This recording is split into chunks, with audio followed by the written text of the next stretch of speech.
This is the Great Legend, and I'm coming at you live from Baltimore, ComicConLive.com, hosted by Mainframe Comic Con. And tonight, fans, you have been invited to one of the best kickoff shows you're ever going to see in all of the YouTube community. Live here tonight, Baltimore Comic Con, we have the Retailers Showcase. I'm talking preview night here at Baltimore Comic Con. We're going to be having a lot of retailers come on tonight, and they're going to show you some of their wares. And let me tell you, you're going to be caring because they got some good stuff they're going to be sharing, and it's going to be here live tonight. Now, before I get started, I am honored to have a co-host with the most joining us tonight. He has one of the largest comic book and comic art shops in the world.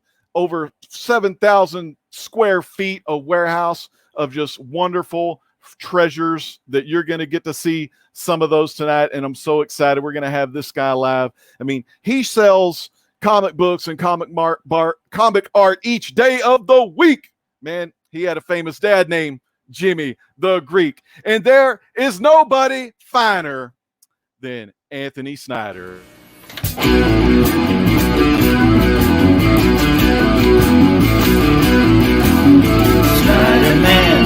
Spider-Man does whatever a dealer can. Spins a deal any size. That good stuff he will buy. Look out, here comes the Snyder-Man. Comic art, comic books too. He's got collectibles old and new. At a shop or at a show, got stuff to sell, he'll come to you. Hey there, here comes the Snyder-Man. It's a thrill to buy, need stuff day or night. The expertise is high, and the price is just right. Snyder-Man, Snyder-Man, friendly neighborhood dealer man.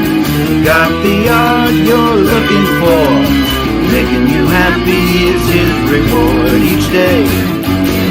You'll never know what's sprang up, comics and art to hang up. Here comes the Snyder-Man.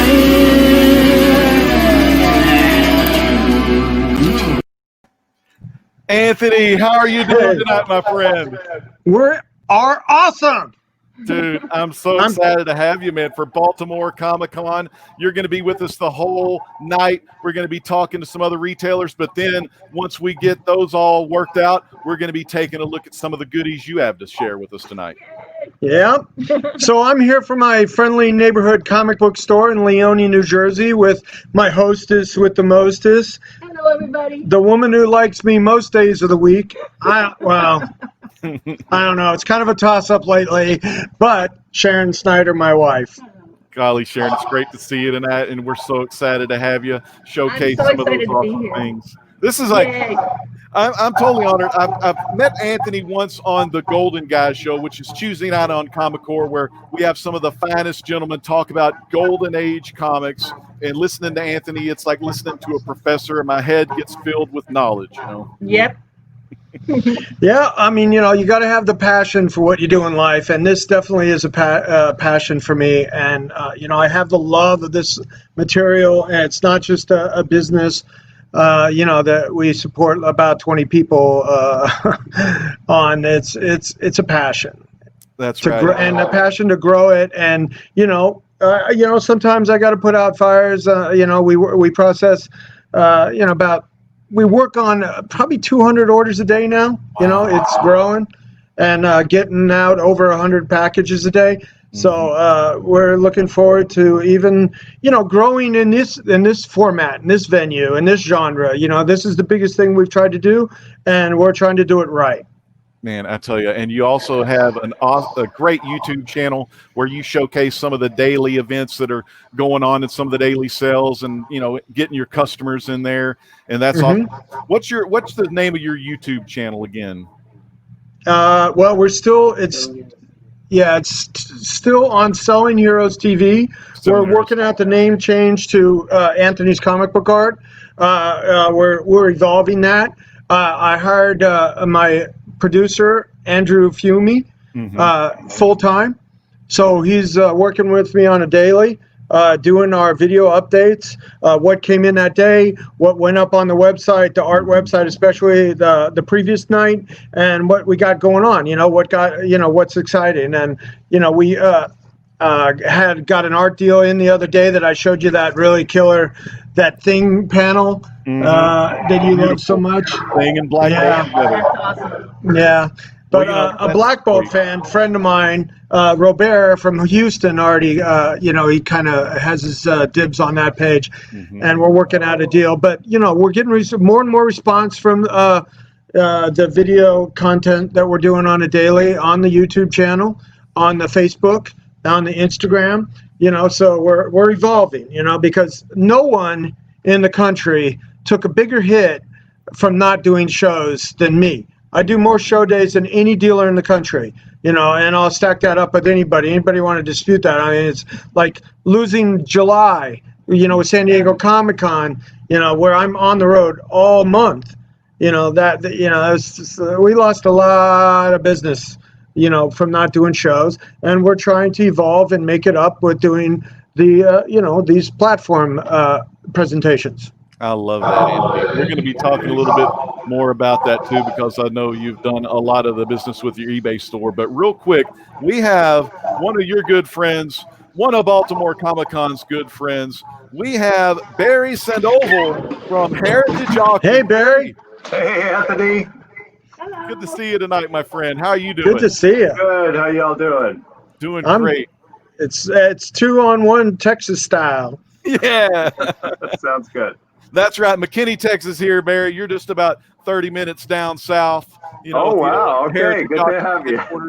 So we're really excited to have you. What can you tell us? What can you show us from Heritage Auctions? I grabbed a couple things from our upcoming November auction to show you. I guess cut right to the biggest thing. And here we go. It's the Jim Lee cover art for X-Men number 268. Wow. That's stunning. I know Anthony knows a thing or two about some original art. Anthony, what do you think about that bad boy? That's a super desirable piece. That's something that, it's a grail to that generation of fan. That's for sure. It's a little after my time frame. I like the 70s covers, but, there's going to be some hot and heavy competition for that piece for sure. Yeah, let's look at that one more now. That's a good looking. Let's see that again. Beautiful. Yeah, there we go. Jim Lee. Oh my gosh. God, I love that. And that's in one of the upcoming auctions, right? Yeah, it's November 19th through 22nd. That's going to go online in just about a week here. Oh, wow. That's just stunning right there. I'm a big Barry, fan. you think that's going to set a record for a Jim Lee cover? I think it's got a real good shot to, yes. Yeah, I think so. Mm-hmm. That's great. What else you got coming up? Yeah, Barry? since Anthony, you mentioned you're more of a Bronze Age guy. Here's a couple other art pieces that I had here. Sorry, got to hold up to the camera properly. Here's a Neil Adams splash from one of the War issues. Whoa! That's Avengers 92 or 91? No. 93. 93. Oh, my favorite. Awesome. Yeah.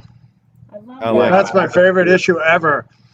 That's where the Ant-Man's in the Vision's body, right? That 93. Oh my God, I love that issue. I tell Neil that all the time. That's my favorite, one of my favorite comics all time. Oh yeah, absolutely. That one blew my head away. When I was a kid, because I collected back issues. Not just the 20 centers. There was a comic book store in Las Vegas where I grew up, and when that opened, I collected all the back issues. And I remember that one. It's just so ingrained in my head. That 93. What a it's just so cool. beautiful. Yeah, absolutely, absolutely. So here's another Bronze Age one, 4 years, Frank Brunner, Doctor Strange cover. Wow. Sorry, I need to hold these closer up to the. No, that's great. Yeah, Bruner, Doctor Strange. You know, another Grail type piece from that era that will, you know, get a lot of attention, I'm sure. One of the best Doctor Strange artists of all time, Frank Brunner. There. Who's better? I can't even name. I can't name it. When I think Doctor Strange of that era, Anthony, I always think Frank Brunner. Yeah, he really knocked it out of the park there and really left his impression on comics history with the Doctor Strange work he did, Frank. Yeah, but it wasn't that many issues, right? So Right. that equates to not all that much art to go around. Mm-hmm. Yeah, another Grail type piece for those people that are into Doctor Strange and want you know, the best possible piece they'll ever get in their life. There you go. Mm-hmm. Right. Yeah. So comic book wise, the big book is the Detective Comics number 27 in very fine 7.0. I wasn't able to grab that at this video. There's just too many retina scans I have to pass through, and Uzis that are pointed at me to get to that part of the vault. But you don't have the combination to that vault, Barry. Come on, come on. No, but I was authorized to get to the Detective 31, so that's no slouch either by any means. 5.0 is one of the best rates we've ever had for that one. Sorry, I need to be better about holding this up to the camera. And it's stunning. Cool. And we actually did a poll along with CGC a couple of years back, and this was voted by Golden Age collectors. This was voted the best Golden Age cover that they're Wow. It's funny. I have a recreation of that cover that I've had in my house. And I think it's in my second son's room of that cover by Moldoff. Oh, cool. Yeah, full color, nice big size. It's I kept that one forever. Some things are just really decorative, and the recreations that I have up at the house, and that's one of them. Yeah, that's great image. One of the most recreated images of all time. You'll see it a lot in even folks are still paying homage to the classic cover there. Right. Yeah. Absolutely. So to keep it with the DC Barry, what do you think what was the estimate on the Tech 27? The Detective 27. Probably somewhere in the 1.2 to 1.5 million. Oh my God, that's exactly what I was thinking. Yes, 1.2. I was going to write 1.2. 1.2 I was going to write down. Yeah. So you can't walk around with the $1 million comic at the new office? They don't let you? Well, I just, if there's no upside in touching it. So right. I try to avoid doing that. Oh, goodness. But this is no slouch among the DC keys. Sorry, let me try and get rid of this reflection. So this is Action Comics number 7, which a lot of people know it's only the second cover appearance of Superman. Second cover, yep. But it's actually tied for the second superhero comic cover period of any character. And this is one that never seems to turn up. I have not seen that one very much at all. That book. No, me neither. It's just not a familiar. I knew it was the second cover, but I wouldn't have been able to pull that image up in my head in my data bank.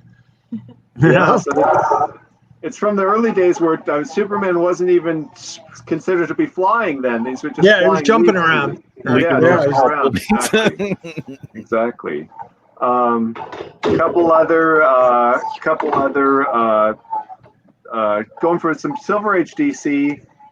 This is tied for the highest graded copy of the first Teen Titans appearance before they were even called the Teen Titans. And they were in Brave and the Bold. I've seen many low grades, but I've never seen that high of a grade. yes. That's issue 54, and then also another Silver Age DC. We got Justice League of America 1 in the CGC 9.0. 9.0, very fine near mint. You can't go wrong with that. That's a beautiful book. Always like that cover where they're beautiful. all on the table. Mm-hmm. Yeah. And what year? What's the date on that one? I'm sorry? What year is that one? That's 60, October, November, Right. 1960. Yeah, it's before any Marvel books hit the stands. Mm-hmm. Exactly. But I don't want to let Marvel go unnoticed. How about this? There It's a we go. 9.8 Unrepresented, Avengers 57. That looks like it would be the Holy- highest on the census. Yeah, there are no 9.9s or 10s, I believe, unsurprisingly. I love that.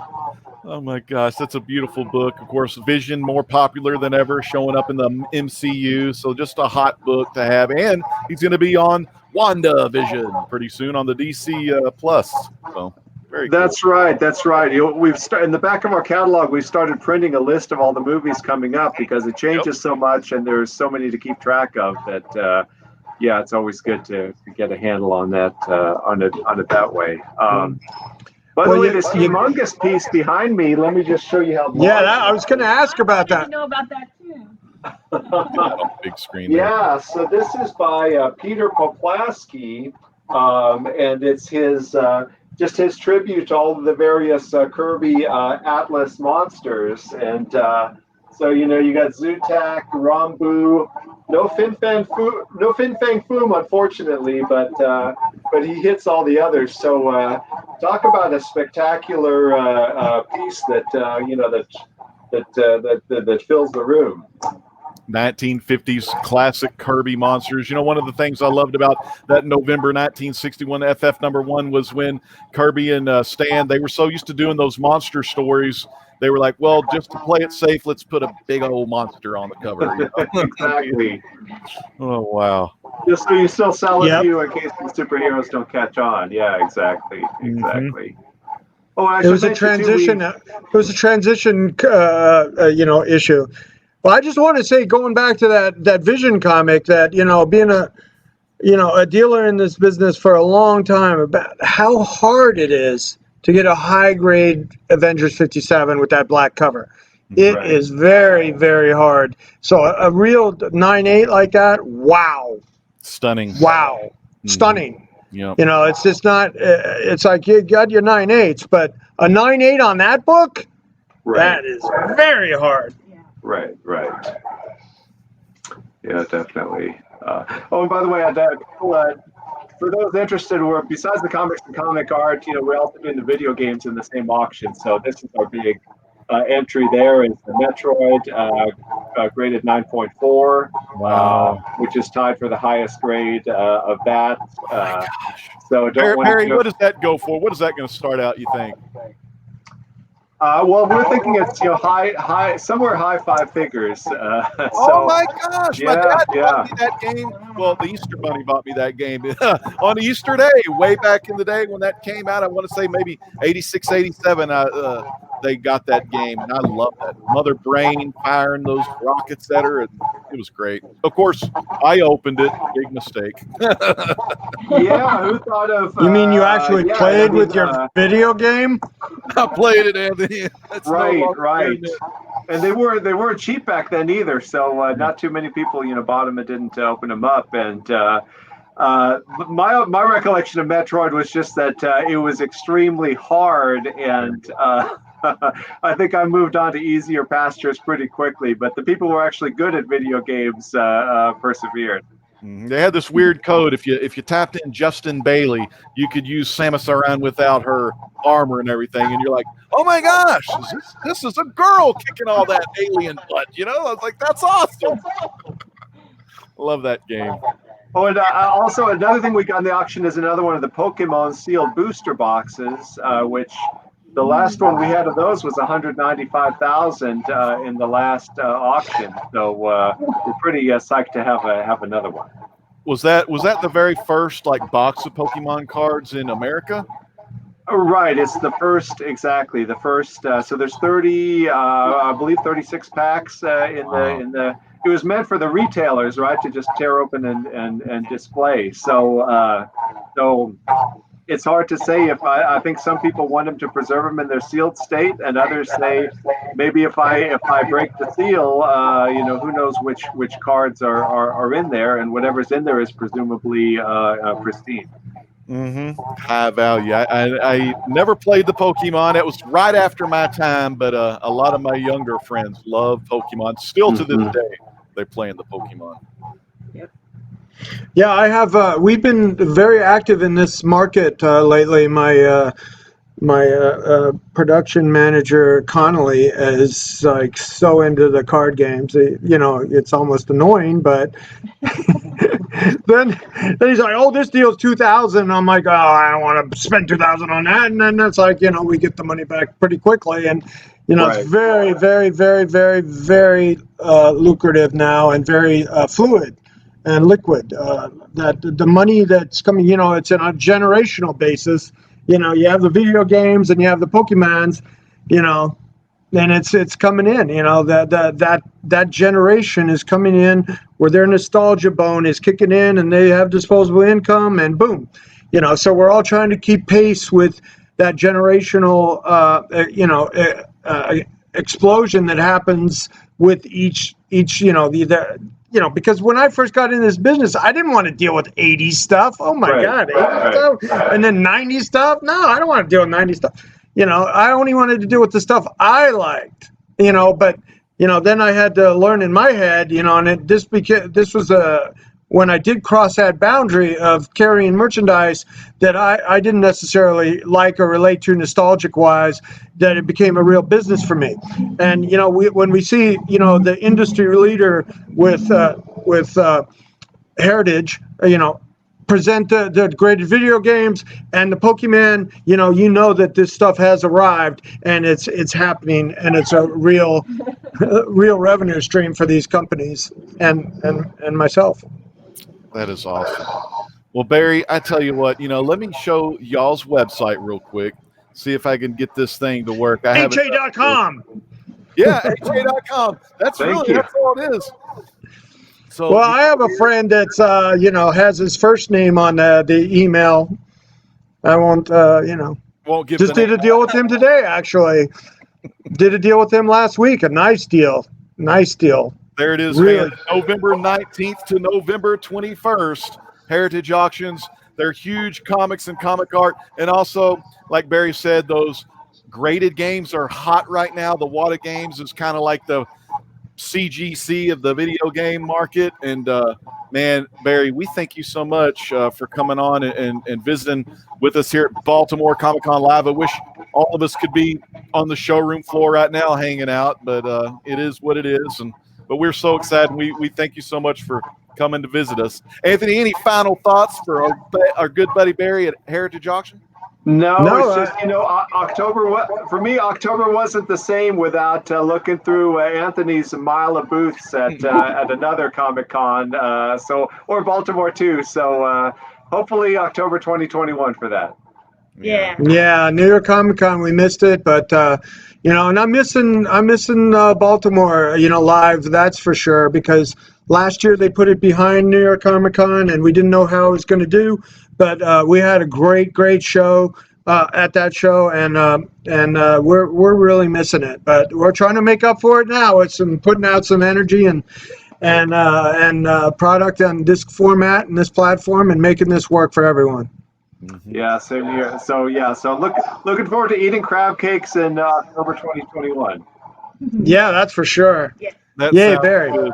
Great job, Barry. You have a great one, and we'll see you down the line. All right, take care. Thanks, guys. Okay, bye, Barry.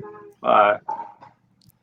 All right, so next up, we're going to be having our good friend Patrick. He's coming on here in a second from AKA, it's Patrick, SKG Retrogaming, aka the Skeptical Geek, is going to be showing us some of those kick-ass retro games and how you can play them. What's going on, Patrick? Good to see you. Hey, how you doing? Good to see you guys too. I wish I was in Baltimore, man. Missing the seafood. Yeah, man, me too. I love them crab cakes. Very good. How's it going? How are you hanging out with the COVID junk going on? Oh God, I so miss my traveling. I've been, I'm in Vegas now, and it's still like 90 degrees every day here, right? You know? Oh, good night. Well, one cool thing is about, staying home and, staying safe in there. At least you're getting some retro gaming. What can you tell us about the Skeptical Geek Retro Gaming? Well, it's this little Raspberry Pi-based device right here. It's about the size of a deck of cards. Mm-hmm. I call it the Retro Box because my brother with an MBA said, "Hey, you got to give this thing a name." Yes. And it plugs right into your TV. Whoops, HDMI right there, and everything is built in and ready to play. Just basically, I've done all of the annoying technical scut work for you, so you don't have to. You just take it home, plug it in, and have fun. Our systems range from a basic box that has 4 systems and 2,700 games to an ultra loaded with 22 systems, almost 8,000 games.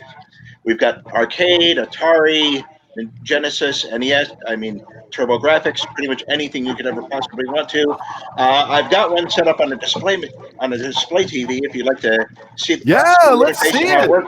Sure thing. Yeah, let me just turn this around here. See if we can get a good view of This could be awesome. Let's see. Okay. Yeah. This is one of the work TVs that I use at a convention for. Hopefully the resolution is enough you can get this, but you can see. Oops. One. Plug in the controller here. I'm a big fan of playing the retro games. Sometimes you just can't get that retro feel on this new stuff. I love the old school games. Oh yeah. That's what I grew up on. Nintendo Entertainment System, Super Nintendo. Those are some of the best. They definitely had demo systems. Let me see if you can let me. Amy, just a moment here. Sure thing. There we go. There we go. So take a look here. Everything is divided down by system. This is my bestseller, the fully loaded box. It's got 1,300 arcade games. The Atari, 2600 and 7800. ColecoVision, Laserdisc games, like Dragon's Lair, Space Ace. Oh my gosh, yes, I remember those. Those are classic. Game Boy Original, Advance, and Color. The Intellivision, Master System, and Genesis. N64 limited support. Some N64 games play very well. Others have slowdowns or major issues. The nature of N64 emulation. Sure. But you've got NES, TurboGrafx, one of my favorite. Great little system. It's a shame it didn't do better in America. I like Joe Montana 2 football and was it Bonk the Caveman Boy? Bonk. I think you're thinking of Bonk. Bonk's Adventure. Donk, yes. Great games. The 32X, the Sega CD, again another one of my personal favorites. Super Nintendo, Vectrex, and Odyssey 2. That's 20 different platforms and over 7,500 games. And the way it works is you choose the system you want, press the red A button, and everything. Arcade games. As you scroll through the list, you see box art and descriptions for almost all of the game. Golly, Patrick, that's beautiful. One of my favorites was the old Final Fight game back in the day, the old 1980 Capcom. That's always classic. Yeah. I always like those classic beat 'em up games. Yeah. Altered Beast. Oh my goodness, yes. Yep. Oh, this one of Sega's finest games out there, Altered Beast. Yep. I love where you got the power, you got to take control and become the wolf and all that. Just a great game. And the graphics, they totally take you back in time to 1991, Yeah. And the thing is, because it's a high def signal, to high def connection, it looks and plays well on a modern television. Sure. And I guess it would just hook up through your HDMI cord, right? Yes. Oh, great. That's awesome. That's kind of the problem. Taking an actual old console and hooking it up to a modern TV is problematic. Mm-hmm. A lot of times the stuff is out of sync. It doesn't look or it doesn't sound right. But this is just a really good all-in-one solution for the person like me who just loves the old games. I've been in love with video games. Space Invaders came to my local mall when I was 12. Oh my goodness. And even then, I knew I was seeing something that was going to change the world. Mm-hmm. One of the best. And you know what? The closer those aliens got to you, your heart started racing a little bit faster, didn't it? Oh, they did. Oh, and when they actually ported it over to the 2600, and you could play it at home. I mean, that was just the most incredible thing to me and my friends. I swear we must have played that game till our eyes bled. Yes. When, my dad got us started in 1978. I was 1 year old, but I remember playing it at 2 or 3. He got us that Mattel-Vision, and then we followed it up with Mattel and Television 2 with the little voice box. We used to play the B-17 Bomber. You know, we play these games. I was about 3 or 4, and I remember Night Stalker, Burger Time, Frogger. Oh, yeah. The frog always got ran over, unfortunately. But my goodness. So Patrick, I'm going to bring up your website on the screen real quick. Okay. And there it is. Yesterday's games, today's technology. Like Patrick said, the website says 7,000, but he's just being modest because you're going to get 7,500 of the greatest games ever made. I mean, these games are history in the books, but they're good for your TV, and they still got the looks. To this day, they're the games you're going to want to play. Patrick, my goodness, man, thank you so much for coming by and being one of our premier retailer showcase here at Baltimore Comic Con. Do you have any final thoughts for anyone out there watching at home? Nothing comes to it. Just God, I wish I were there with all of you. Right? You know, I love the convention life. I love being there amongst the fans. I love giving my pitch. I love talking to people who love gaming as much as I do. I just, I miss you all, and I'm looking forward to seeing you in 2021. Golly, God bless you, Patrick. We miss you too. Me and Anthony, when this gets over, we're gonna come play some Pac-Man, right, Anthony? Anthony, what was your favorite? Well, I just want to say that I'm 56 years old, so I was the first kid on my block, that I knew that had an Atari 2600. I was the first kid that had the 5200, and I was the first kid that almost didn't graduate from high school because I played too much Defender and Robotron and Pac-Man. So. Oh gosh, that is so. Yeah, awesome. that first whole arcade boom, really victimized my academics. Yeah, you're right. You're right in the think it was just like Patrick. Well, Patrick, again, thank you so much from SKG Retrogaming. You can find out more skgretrogaming.com. Order now, and you're going to be thrown back in time on the rewind, playing some of these awesome games from the yesteryear. Patrick, thank you so much, man. Have a great one. All right. Thank you. Yeah, you too. Next up, Anthony, we have one of the best out there in Las Vegas. They got this awesome comic book store, comic book service. I've used them before, and I'm talking Desert Wind Comics. So everyone out there in virtual land, give a big shout out to Christine here from Desert Wind Comics. Christine, how are you? Hi, I'm doing great. How are you? It is so good to see you. I got to chat with you last night. We got the Snyder family up here. How are you doing? I'm doing pretty good. It's about 5:45-ish here, so it's still daylight out. Well, it is good to see you. It's good. It's nighttime. Is it nighttime over where you are, Anthony? Oh yeah, it's almost 9 o'clock. Yeah, we're on the East Coast here, so we're 8:44. Yeah. It's dark here in the state of Texas as well. But we're so excited to have you here. Can you tell us a little bit about Desert Wind Comics and how it's the source for those awesome signatures that people want to get on their comic books? So for everybody out there who wants signatures on their comics, we actually will go to conventions for you. This year was kind of, a little different because, of COVID and everybody we want to keep safe. So we've been doing our private signings, which is our Legends Tour. And that was actually brought up by our founder and CEO, who sadly passed this year. His name was Chandler Rice. One of the best. He wanted to make sure that anybody who had a comic, if they wanted it signed, he was going to get it done for you. Mm-hmm. Anybody you could think of. I know he worked very closely with Stan and John Romita Jr., and he was just one of the best in our business.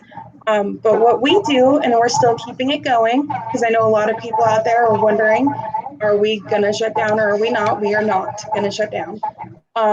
We are doing a few private signings right now. If you check out our website, we can definitely, see what books we can get done for you. We also have our eBay going right now. Nice. And we have a few books up. I know one of them is this gem right here. It's a giant-sized X-Men 9.6, and it has a beautiful Stan Lee signature on there. Oh, that's so great. Beautiful gem. Make part of your collection. But and I mean, one of my favorite parts is just seeing all the happy people that we get their stuff done. Yep. I'm actually the person you'd be talking to for customer service. So, it's kind of, it's a fun little thing. And we were talking last night about Chandler. Whenever I got my Avengers 1 signed and my Fantastic Four 1 signed, Chandler was so nice. I worked through Desert Wind Comics to get Stan the Man to sign those 2 grails of mine, and he couldn't have been nicer. And I could call Chandler on his cell phone, and he would just, I think one time he was on an airplane or something. Yes, and that is what we're going to still continue, is stuff like that, where we're going to actually have Chandler's cell phone as our company's phone. So you'll be hearing from like myself or Lauren or Sharon, his wife, about anything you have questions on or going forward with that. So we do want to still keep that personable touch, as that is, our key for all of this. That's just how we were built. I think customer service is key in any business. I know, listening to Anthony, I know the customers is, some of the, you want those smiling faces to come back and, spend more time with you, learning the hobby, and, giving the customer what they want. So, well, what my favorite part is when I get told, hey, this is my favorite book and you guys got it signed for me, and I can't tell you how happy I am. That makes me feel great inside. I cannot imagine feeling any better from that. Just knowing somebody got their dream come true, hanging on their wall. What is some of the signatures, folks you have coming up? What are some of the artists and writers that are coming up to sign some of the books for y'all? So some of the comic book artists that we have coming up, we're going to be doing stuff with Jerry Conway, Roy Thomas, Chris Claremont. We're going to be announcing soon Jim Lee and I believe Tom Palmer. Wow, that's awesome. I'm looking on y'all's website and I see Larry Lieber on there as well. And yes, well, Larry right now is kind of a hit or miss right now. He is actually very deathly afraid of COVID, so he can't meet with our witness as of right now. We are working very closely with him to, when he feels comfortable, then we will have somebody meet with him and get all of our signatures. And we want to make sure our creators feel welcome as well. You got Walt and Wheezy Simonson there. Oh yes, they're coming up. Jim Starlin, I believe, is on there. So, and I believe we're also going to be doing a John Romita Jr. soon as well. Yeah, I'm going to show y'all's website real quick so people can make sure they get over to desertwindcomics.com, because they're going to want to see all these awesome people that are going to be there. Let's see if there we go. There's a nice Stan Lee sig on the old Journey into Mystery, and a little Fantastic Four 645. You got your own Desert Wind Comics logo on there? Yeah, we do. We actually have a few of those raw still in our office that are signed by Joe Sinnott. I know he passed earlier this year, so that's something that we have up on our eBay store as well. Yep, Joe Sinnott, of course, one of the best inkers of all time, probably the best in that era that he was in. And Anthony, what can you say about some of these awesome signings and signatures from some of the greats? Well, I just saw my old friend Herb Trimpe that you that has in your pictures, and Yeah, I really miss Herb. Herb, yeah. That was he was man, it just upsets me to think about it. But I mean, this is a commission I had him do that I have right here. Oh, wow. Oh wow, yes. Hulk says doing deals with Anthony is no headache. Of course, So you got I actually wrote this. So right as far as a gag, this is like I'm a published writer. Oh, yeah. Yeah. Oh my gosh. Well, Yeah. I'm a So big and fan. Joe, Joe Stinnett passing. That was That was very sad for all of us. we did a great interview with him that I have posted on my channel, on my page, and on CAF and stuff like that. And Joe, what a classy gentleman he was. Just the best that ever lived at what he did. Just that's all. One of the best. And that Giant Size 1 I saw, man, that's my favorite book ever. I remember the day I went to the 7-Eleven on the spinner rack, and I saw that one. I'm like, oh, that's going to be a good one, and I bought 2 of them, and that was a whole $1. So that really cut into my whole budget there that I had to spend at the time. But it was that same instinct in me today, that was the genesis of it that, built the business that I have, Mm-hmm. Yeah, I think that's true for a lot of businesses, especially the comic book ones, because we're all comic book fans at heart. And when we get those comics, that's where we start. I mean, for a lot of people, my producer behind the scenes, Chad, he really got into reading by reading comics that his mom brought him. And when you get that signature and Christine, when you see, like you said, when you see their faces get the signatures of their favorite creators on their favorite collected books over the years, that's just, I know I just love it. I'm smiling and giddy like I just opened up Christmas gifts under the Christmas tree, Yes, and that's exactly what we hope for every single customer. We want, I love that feeling. That is honestly my favorite feeling. Every day when I get an email, phone call, something that says, hey, you've done an amazing job. You made my dreams come true. And that it's almost like you're Santa Claus, but without being Santa Claus. That's awesome. Well, Christine, do you have any final words for the fans at home watching virtually from Baltimore Comic Con Live? Yeah, I would say have a great evening, and definitely check us out. Make sure that we can make your dreams come true too with getting the signatures that you want. All right. Well, we vote for Desert Wind. They'll make your dreams come true. 2020. Amen to that. Well, you have a good one, Christine, and we'll talk again soon. You've been great, and have a great thank you so much. Mm-hmm. Bye-bye. All right, Anthony. Next up, we've got they're from Vegas too, right? Yep, they are. Desert Wind is out of Las Vegas area, and they're some of the best. Like I said, I got my Avengers 1, and I got my Fantastic Four, and number 1 signed by Stan Lee. Sadly, the Avengers 1, I let that go in one of my Legends Live auctions, but it went to a good home. And it's kind of like you, Anthony. You don't want to stay too attached to your collection because your collection constantly evolves. And I know you, with over 7,000 square feet warehouse, that thing is really evolving. But hey, real quick, we're going to bring on our next guest of the night, our next retailer, and it is Vintage Comics and Toys. VC. Hey. What's going on, brother? What's your first name? Hey, what's up, guys? Hey, Anthony. How you doing? Hi. Hey, how are you? I know this guy. All Good, right, yeah, good. y'all talk a little Yeah, bit, I man. know you. I know you. Toys. How goes it? Good. It's been pretty crazy pandemic season. Comics have been super crazy busy, selling toys, also super hot. So we're coming down to the end of Comic-Con season, and glad to have you guys. Glad to be on the show. So what was interesting, I'm a kid, I'm born in the late 70s, but a kid of the 80s. How is your 80s toys moving? Man, I can't. Well, the thing is, G.I. Joes. Yeah. Well, we sell a good amount. A lot of Star Wars interest. Definitely this year. With the Mandalorian ending last winter, and that's just gone nuclear. I got to say, even with the comic book market, Just Star Wars is like just a new fun thing to collect right now. Fans have been like waiting forever for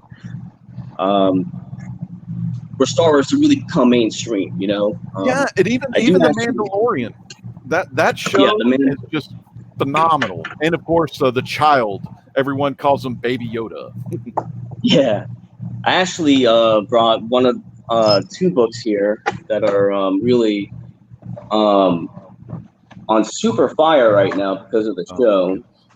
And here is the Clone Wars 1, which was limited to 1,000 copies. It was a 9.8 condition and super hard to get in high grade. And it's a big book. I think one sold for $5,500 recently. Oh yeah, definitely. We call those big boy books around here.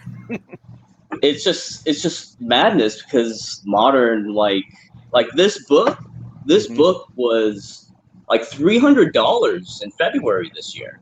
Yeah, $300. Amazing. We also have goes up in price. You know, whatever is hot in the market, it just goes up really quick. Yeah. We also have here the first appearance of Bo-Katan and the Black Saber, which is going to be a very, very big part of the story for season 2.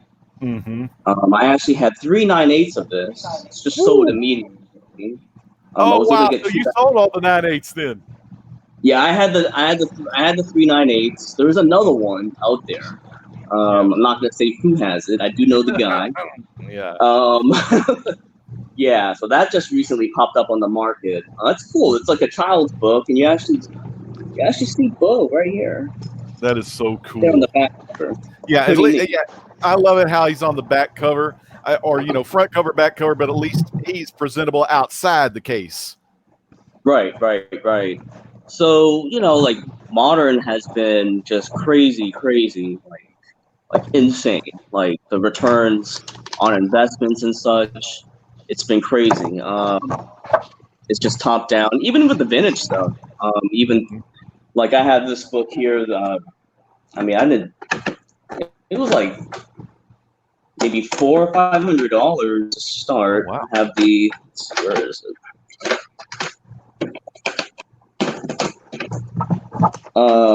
First appearance of Scarecrow. On the big screen. Yeah, that's Silver the first Age. Scarecrow. Silver Age Scarecrow.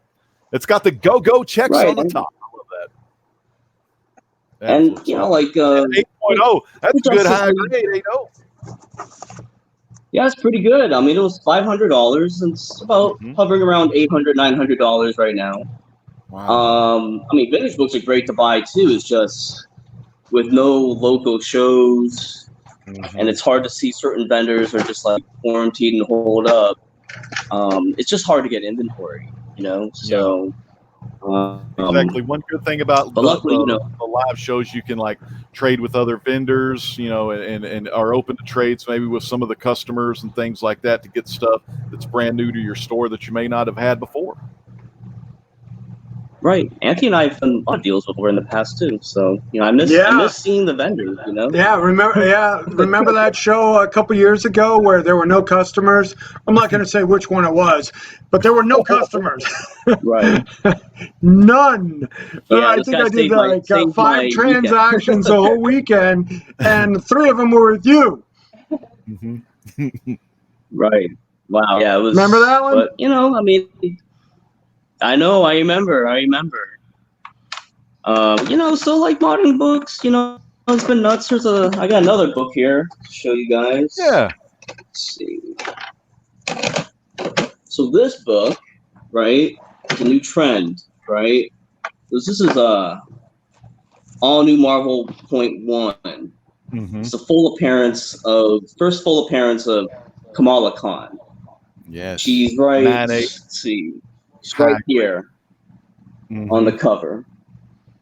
And Anthony, like reprint books, like second prints, third prints. I mean, we just threw these at the dollar box, we didn't even care about these books. Like And the fact is, like, now mainstream pop culture is like really, really embracing rare, low print, hard find, high grade books right now.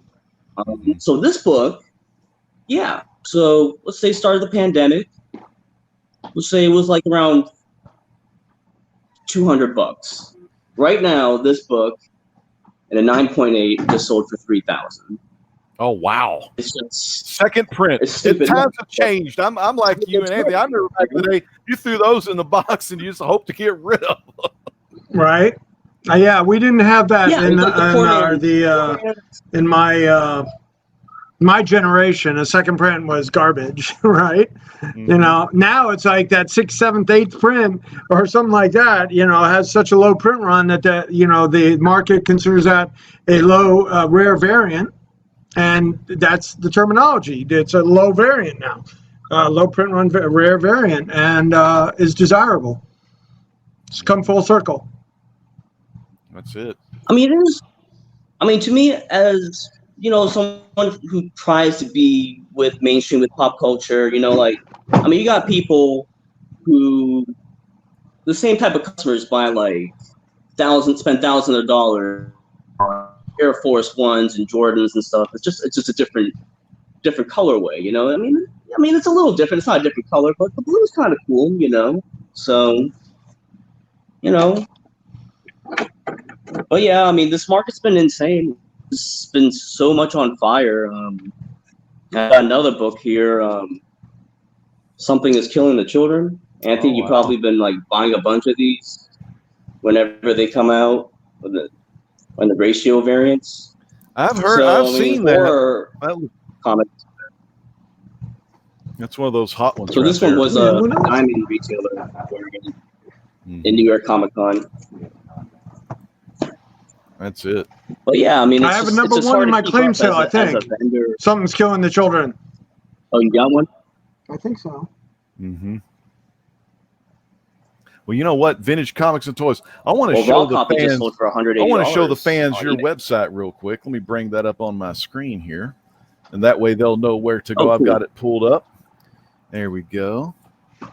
So VintageComicsAndToys.com. You got your comics. You got die-cast cars and vehicles, figures, toys, Funkos, the vintage figures and toys, and much, much more is in store over there at Vintage Comics and Toys. And there's a classic Marvel Premiere 15, of course, first Iron Fist, and then you got some dudes that know some martial arts right there with Naruto and that was Kamehameha.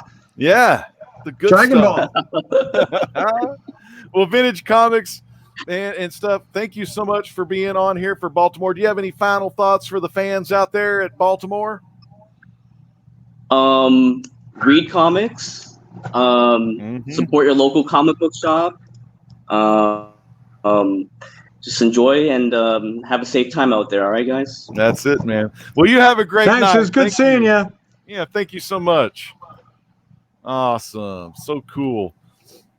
So we are back here. I might be having a little technical difficulties. I don't know if I'm kind of lagging. Am I lagging on y'all's end, Anthony? No, not right now. No, we're cool. Good. You sound great too. I'm going to go ahead and bring out our next guest. Oh, thanks, brother. Thanks. It is better to look good than to feel good. That's right. I'm going to bring out our next guest. This is Russell Fine from Fine Comic Collectibles. Russell, how you doing this evening? Good. How's it going, guys? Doing great. Hey. Good to see you. A familiar face. How's it going? Anthony, I'm well. That guy I'm good. down there. Yeah, we're doing well. Russell, how are you doing? How's business treating you? Well, good. Majority of our business was show volume, so we had to pretty much pivot in order to make it work. So, the online piece has been, it's been a good learning curve for me. So it's been something to push me out of the box. I felt like I was always good right in front of the customer, but when it come to the website, it was basically, here's how to get a hold of me, here's how to order something, and that's about as good as it got. So now in terms of doing, live sales and getting in groups and all that kind of stuff, it's been both rewarding and certainly something that I've had the learning curve's been pretty steep. Well, you know what I love? I was checking out your site, and I've seen you at some of the cons, and I think I may have even bought a sleeve. Me and my buddy Carson may have bought some sleeves from you last Baltimore con, and you are really, your name's Fine Comic Collectibles. You want to keep those collectibles in fine condition, and you sell some of the premier art supplies, poster tubes, frames, portfolios. What can you tell us about those? Yeah, I mean, it's basically I'm the service booth at the shows. I don't have the sexy and the sizzle, but in terms of all that money you spend trying to protect stuff, that's how I got into the business. I bought a bunch of collectibles, and you get back from the con and you do this flexing thing and be like, hey guys, check out all the stuff I got. And then it would either set in a pile or get tucked in a box and it never made it to the wall, or you'd pull it out and be like, oh crap, I just folded the corner on that. Now I'm not going to put that stuff up. Yeah. Yep. So that's kind of how I jumped into it. So I basically carry everything from, like you said, poster tubes to we do on-site framing at the shows, comic boxes. We do comic frames. Pretty much anything you can find to collect in the, I'd say, pop culture movie comics realm, we're able to protect it. Yeah, I'm seeing stuff like all the different sizes. You got stuff for the original artwork, posters, movies, comics. Even it says you got protection for the action figures. What would go into some protection for action figures? Well, it kind of depends on what you're looking for. I mean, obviously everybody knows, and I'm sure they roll their eyes. There's the love-hate with Funko Pops. Oh, yeah. That's right. So that's part of it.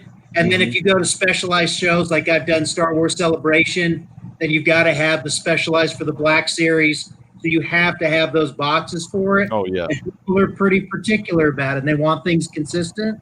And you got to have that, the star cases. You got to have them. So I always, have some Funkos close by, the ever-loving blue-eyed, or shall I say black-eyed thing here. But yeah, I normally have the little, I've got some of those pop protectors that are the hard plastic, and then I've got the soft plastic, but I always like them in those, and I like keeping the dust off those bad boys. I'm kind of one of those in-the-box kind of guys. So I'm the same way.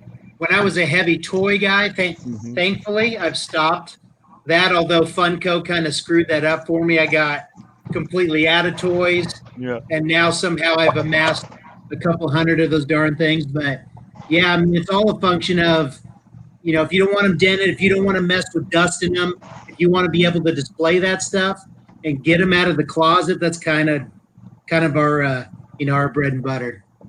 That's the way to do it. And I'm sure folks that are over at Anthony Snyder's buying some of that original artwork, they might come by your booth and get that added protection just to make it a little stronger and make it last a little longer before they get home and they end up with some kind of crease or corner bend, like you said. Oh, that would drive me nuts. Yeah. Anthony, I know Anthony, I'm sure Anthony's had folks at his booth they're maybe mishandling or being a little too tough with these collectibles. Anthony, do you ever have some customers like that where maybe they're shaking the stuff too hard or getting frisky with it? Well, I mean, like at Baltimore, I set up with all my art inventory, and art is kind of a little different animal in the way that if it catches a ding, it's like doesn't affect value. It takes a lot to really affect value on art, but I mean, I use some top loaders, and then I use some Mylar and with backing boards, and it's okay. I mean, it actually, going to and from shows and all the travel and the handling that has more of an effect on condition than. But I'm always about getting people to buy protective devices for the stuff that they buy. I'm not about I share that with whoever's set up near me. Hey, they have stuff right there to for autographs and 8x10s and stuff like that. So that's awesome. Russell, what's some of your most stuff that gets sold the most at your booth? What are people buying in there the most?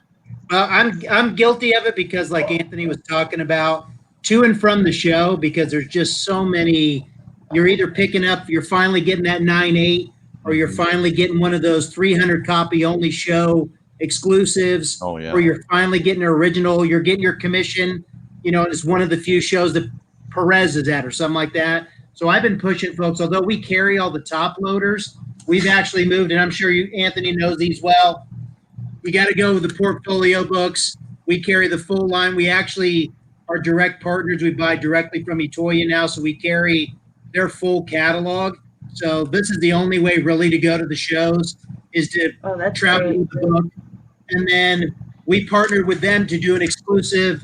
I kept giving them a hard time that everything was about artwork and nothing was about comics. So we have our exclusive with Etoya. So we actually have a comic portfolio. So the comics can stay in the bag and board, like that. and you can flip through them just like that's great. Portfolio. And they come with. Wait a minute, you're actually doing some thinking about this. I love You're it. actually applying some thinking to this. This is amazing. That's awesome. Silly stuff, and then it comes with a travel sleeve. Sure. Nice. I want those. Yeah, we need those. So we try to come up with those kind of solutions so that folks are like, okay, if I get this ding, there's no way I'm getting a 9.8 out of that. Mm-hmm. And sometimes you don't want to stand in the CGC line at the show to get all that stuff squared away. I know a lot of the dealers swamp that booth, so sometimes you want to get them home and have your shop turn them in. Mm-hmm. That's yeah, awesome. That's great. Anything for portfolio, and then folks want to get their stuff on the wall. We've got a couple of solutions. We have a partner out of Portland that we work with. So if you don't want to CGC your books, I know Anthony doesn't like to hear this, but if you don't want to grade your book, but you want it to look like your graded book, you can do that. And a lot of the artists, what they'll do, this is an example, one of the artists that I sell to, where he customizes. So he customizes his own headers, customizes his own backings. Mm-hmm. And then if he wanted to, just like a J. Scott Campbell or Tyler Kirkham would do, is put their seals on the bottom of the cases. So then you get that kind of look and feel of a graded book. Mm-hmm. But you can still open it up and switch it out for another book. Yeah, that's pretty awesome. Like a do-it-yourself slab. Yep. That's very cool. Well, you So know it's what?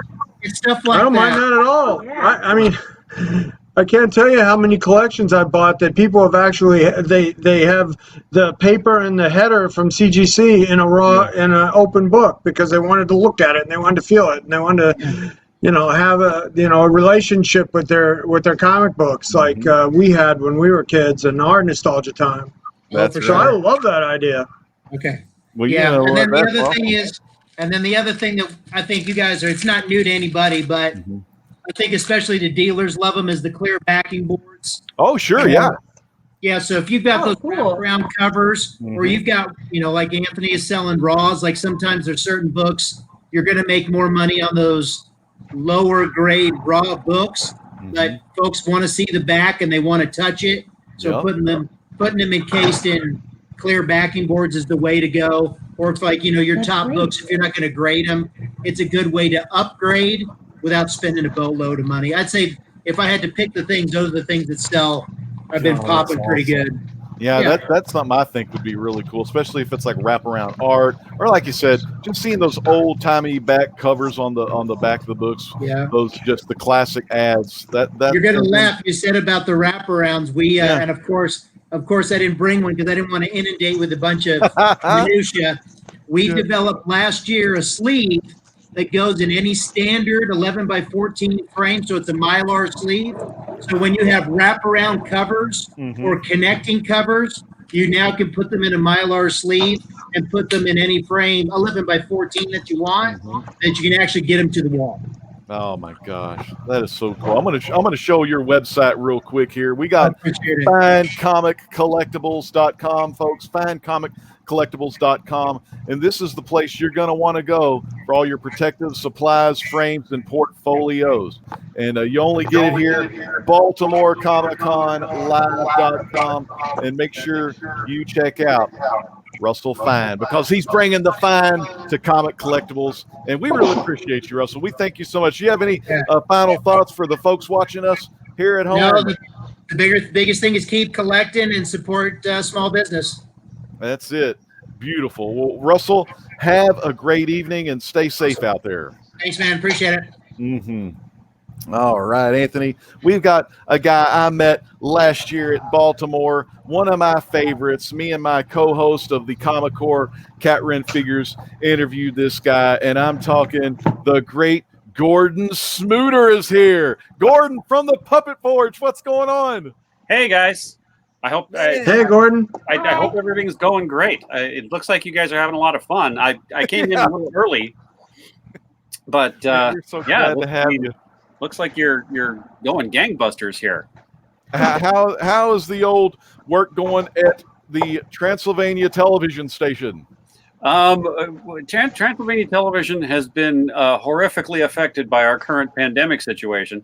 But one of these days, we're going to get back in the studio and we're going to keep doing it. We've got a lot of plans, a lot of things that we want to get done. One of those things is actually rebuilding some of our cast members. I don't know if your viewers are familiar with me that much. I make puppets for a living. So one of the things that we do is create a show called Transylvania Television. It's all about monsters that run a TV station, and it's available on Hoopla and on Tubi TV, and also on oh gosh, I've forgotten already. Is it still on Amazon Prime? It's online. You can find it online. I'm sorry? Is it still on Amazon Prime? We are no longer on Amazon. Amazon decided that they wanted a bigger cut. Yeah. So we pulled our show. I did watch most of the episodes on there because I had to get my Furry J Acker Monster kick because, it's only voiced by one of the coolest guys around in town. Of course, yourself. But man, what a great show, though. Well, I'm excited to see that. Do you have any good puppets today from the Puppet Forge you could show us? I do. But let's see here. I actually maintain an Etsy shop. So yes. I love Etsy. Some of the puppets that I'm going to show you are available right now on my Etsy shop. Cool. So and some of the ones I'll show you are unfinished that are going to be going up on the Etsy shop. So let's see what I got here. This is one of my favorites, and nobody seems to have a lot of love for this guy.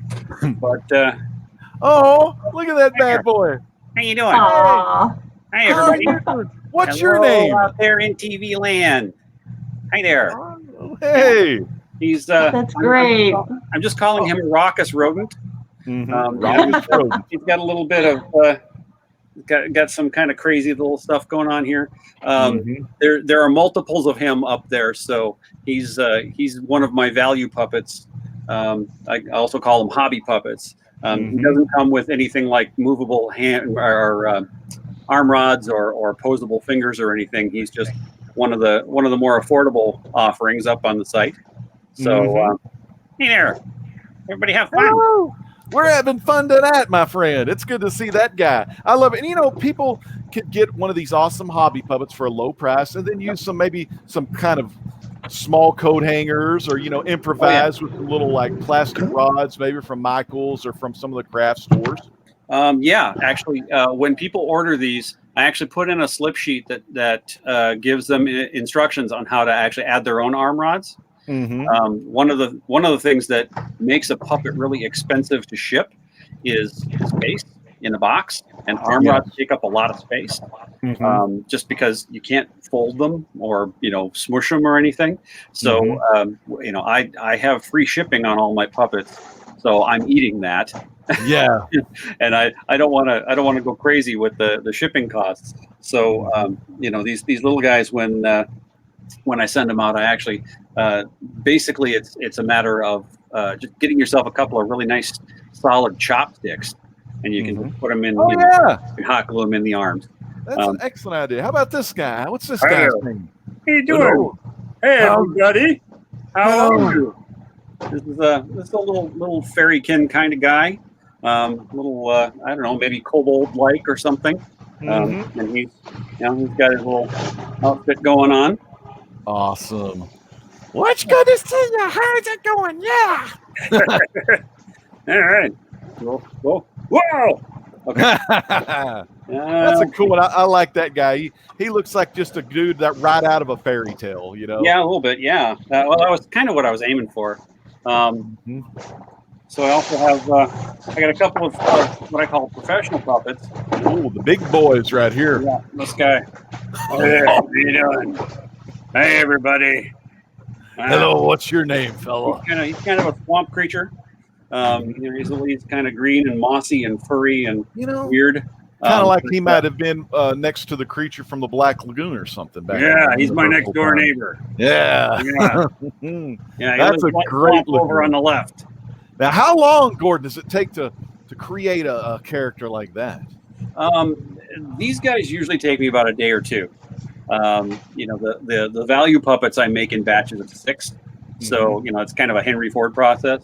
But the professional puppets are all individuals, and I make them all to be their own character. And a lot of people ask me, what's the name, and I don't do that. I don't put a name on them. That's up to the customer. That's it's your character once you buy them. I also tell people, don't be afraid to add things to this puppet. If you think that he needs a hat, give him a hat. Yeah. Give him earrings, give him a nose ring, give him what you can do to individualize your puppet. These guys, the professional end puppets, are a little more expensive, but they come with posable fingers. They have wire inside the fingers that you can pose. They all have steel arm rods. So there's the arm rod. So you can really use them to gesture and scratch your head and all kinds of stuff. Golly, that's awesome. But so I got a bunch of guys up there right now. I got a stack of other puppets that I'm working on. So it's we've got the Etsy store here for folks that want to look up. Now you can find Puppet Forge website is thepuppetforge.com, but like Gordon said, check out the Etsy shop, etsy.com/shop/the Puppet Forge. Yeah, right there, Pro Puppet Green Monster, and then all these other items. Check them out, and they're going to be available with free shipping because he eats the cost on the shipping. I remember this awesome spider puppet here. I know Cat Wren adopted one of your spiders and named it Lawrence the Spider. But yeah, Gordon, we appreciate you coming on. I can't wait for all this stuff to be over with so we can meet up again at some of the cons. And do you have any final thoughts for the folks at Baltimore Comic Con tonight? We enjoy getting out to Baltimore Comic Con. It's a little bit of a trip for us. We're in Minneapolis, but it is one of our favorite conventions. We love talking to the artists and seeing all the famous comic names out there. We're big comic fans. So, it's always a good trip for us. Well, Gordon, thank you so much for coming on, and hopefully we'll get to see you soon. We got to have you back on the Comic Core sometime, but you take care and you have a great rest of the evening. All right. All righty. Take care, Gordon. Gordon Smooter, everybody. Next up, we're going right on through these. We have got Armory Quest coming at us live here at Baltimore Comic Con Live. Thank you so much for being patient. Armory Quest, how are y'all doing tonight?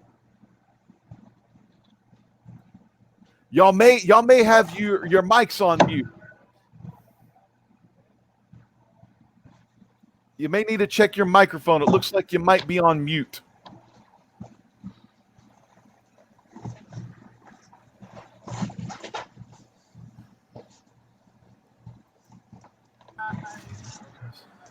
You might have to scroll down to your little picture. Yeah, there we go. We hear you now. Armory Quest, how are y'all doing? What is your name? What are your names? Heidi and Alan here. Heidi, all right. Heidi and who? Alan, my husband. Dylan, all right. How you doing, folks? Dude, good to see y'all tonight. Armory Quest, you have some of the coolest weapons, masks, all these freaking awesome things. What can you tell us about Armory Quest? Hey there. So we sell foam weapons and props. All of our foam weapons and props are foam injected molds. Majority of our things are hand painted. I have a variety of weapons I'd like to show you today. Yes. Unfortunately, I do feel bad. It is very loud. Like I said, we are at the unofficial Fantasy Fest. Mm-hmm. And it is a little difficult to hear you. I'm sure we have a pretty large background noise here, but I do have some featured items I'd like to show you. Yeah, show us some of these weapons. You know, I'm sure a lot of the folks Super out there, excited. they're into the LARP. They love the live I have action two role about play. Destiny guns that I'd like to show you. And I do have the Ace of Spades. Whoa! In red and in white. Mm-hmm. Red and white Ace of Spades. Those look sweet. So yes, and I'll give you a close-up here. You want to come over to the light, Ellen? Wow. The detail on those are phenomenal. They feel really great to hold. They're pretty amazing. And so, yes, I have them in both colors here. And that price is $45. Nice. Awesome. That's freaking awesome. That's a great price, too, for two big hand cannons. Yes. No, that's the... And they're about, I would say, about a foot long, just for reference. And then this is a super hot item I have right now. This is my last word. Go farther back in the way. You see that all right there? And he'll give you a close-up here. Beautiful. Golly, how do you make something like that? So well, yes, I guess like you don't want to tell your injection secrets, molds, but you know, yeah. And they're very fine detailed, and I mean even the gold that's kind of embroidered within the foam is very fine detailed as well. Again, this is about I would say about a foot in length, 12 inches. That is awesome. And the price here, this is $60. Mm-hmm. And most of these items, by the way, are not featured on our website. So just feel free to contact us through our website or at armoryquest.com or our email, armoryquest@gmail.com. Like I said, they're not on our website. We're happy to ship these out. Let me move on. I got some more here. Put that there. So I have Thorn. This is also a very hot item. I have a small version and a very large version. So the first one's about 8 inches. The other one's about 12 inches. Want to give a close-up of that? That looks really cool. So, and that's the top. Wow, those look like a ghost pirate could be wielding those on a ghost ship out in the seven seas somewhere. Awesome. Okay. So then I'm going to show you something else. We got the Meat-Eye multi-tool. This has a nice grip and it fits just perfectly here. Wow, that's a big old gun right there. It is. This is about 2 feet. Whoa, 2 feet. Okay. So it's a beauty. It's a pretty one. And who are some of your biggest customers? Do you have a lot of the live action role players come in to get some good weaponry or some cosplayers? Yes, we do sell LARP weapons as well. So live action role play is we're definitely in our market of customers. So as well as cosplayers, and we pertain to the anime and cosplay, LARP community, gaming community. We have a lot of gamer fans. And then I have one more here, and I have Better Devils. And that is what that looks like. That's awesome. I love the color scheme on that one. The red, the white, the black. That really just pops. Amazing. Very cool. Yeah. All right. And what is our Better Devils? Our Better Devils is $35. Nice. Along with the Meat-Eye multi-tool. I'm not sure if I said that. Meat-Eye multi-tool is also $35. And then moving on, I have some swords here, and I have definitely a Kai sword. This is the Rebellion, the Dante sword. I have it in silver as well as red. Nice. Both of those are stunning. I like both of them, red and silver. You just fans watching at home, Baltimore, dual wield these bad boys. Awesome. I love those. These are a beauty too. And these are 65. Mm-hmm. As well as for Devil May Cry, I have the Red Queen, and this is Nero's sword. Nice. This sword in particular has a lot of weight. A lot of detail. Do you want to get in on the detail? That's a lot of good detail there. That one looks like a futuristic gun that could really for sure. sword that could demolish. How much is that one? I don't know if I said the Red Queen is 95. The Red Queen And I 95. also have a Kratos axe. The Kratos axe is 65. That's from God of War. Lots of detail.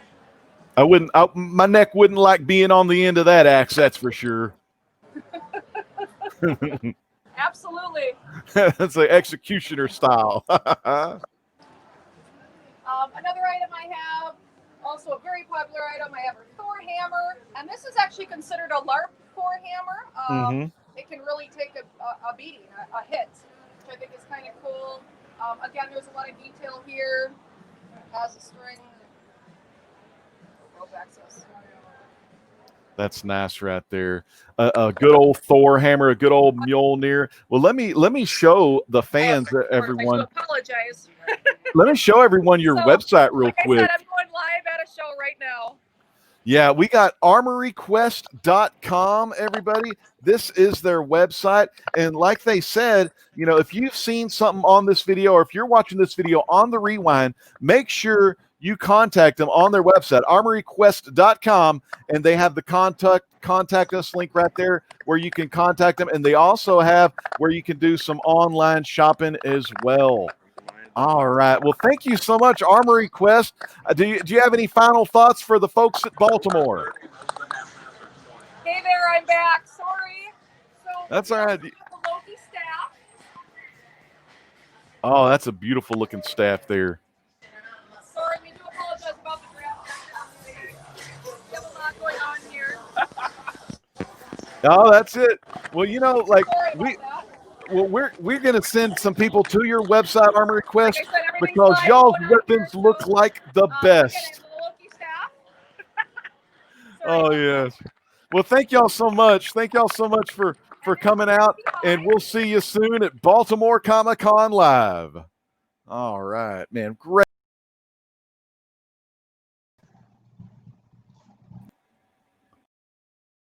Now. Sorry about that, Anthony. I was taking us both out of the picture, but we got to host a show, and our next guest is here. Let me scroll down. I think our next guest is here. There we are. We have Andrew Flume is here. Andrew, how are you doing tonight?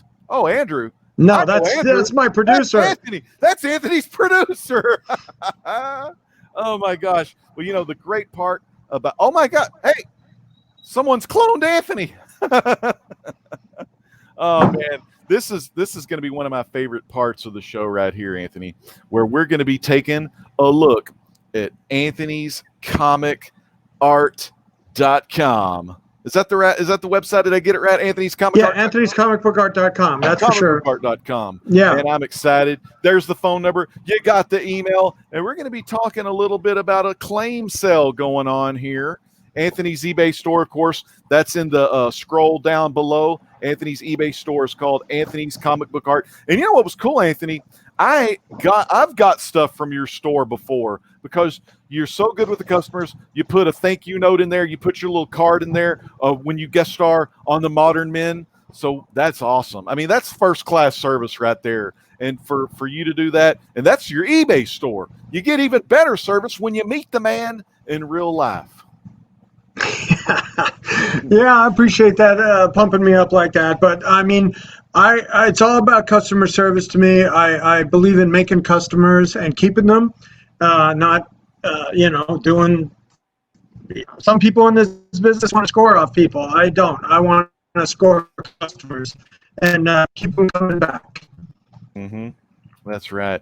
Well, tonight for the claim sale, everybody, Anthony is going to be showing us some things tonight.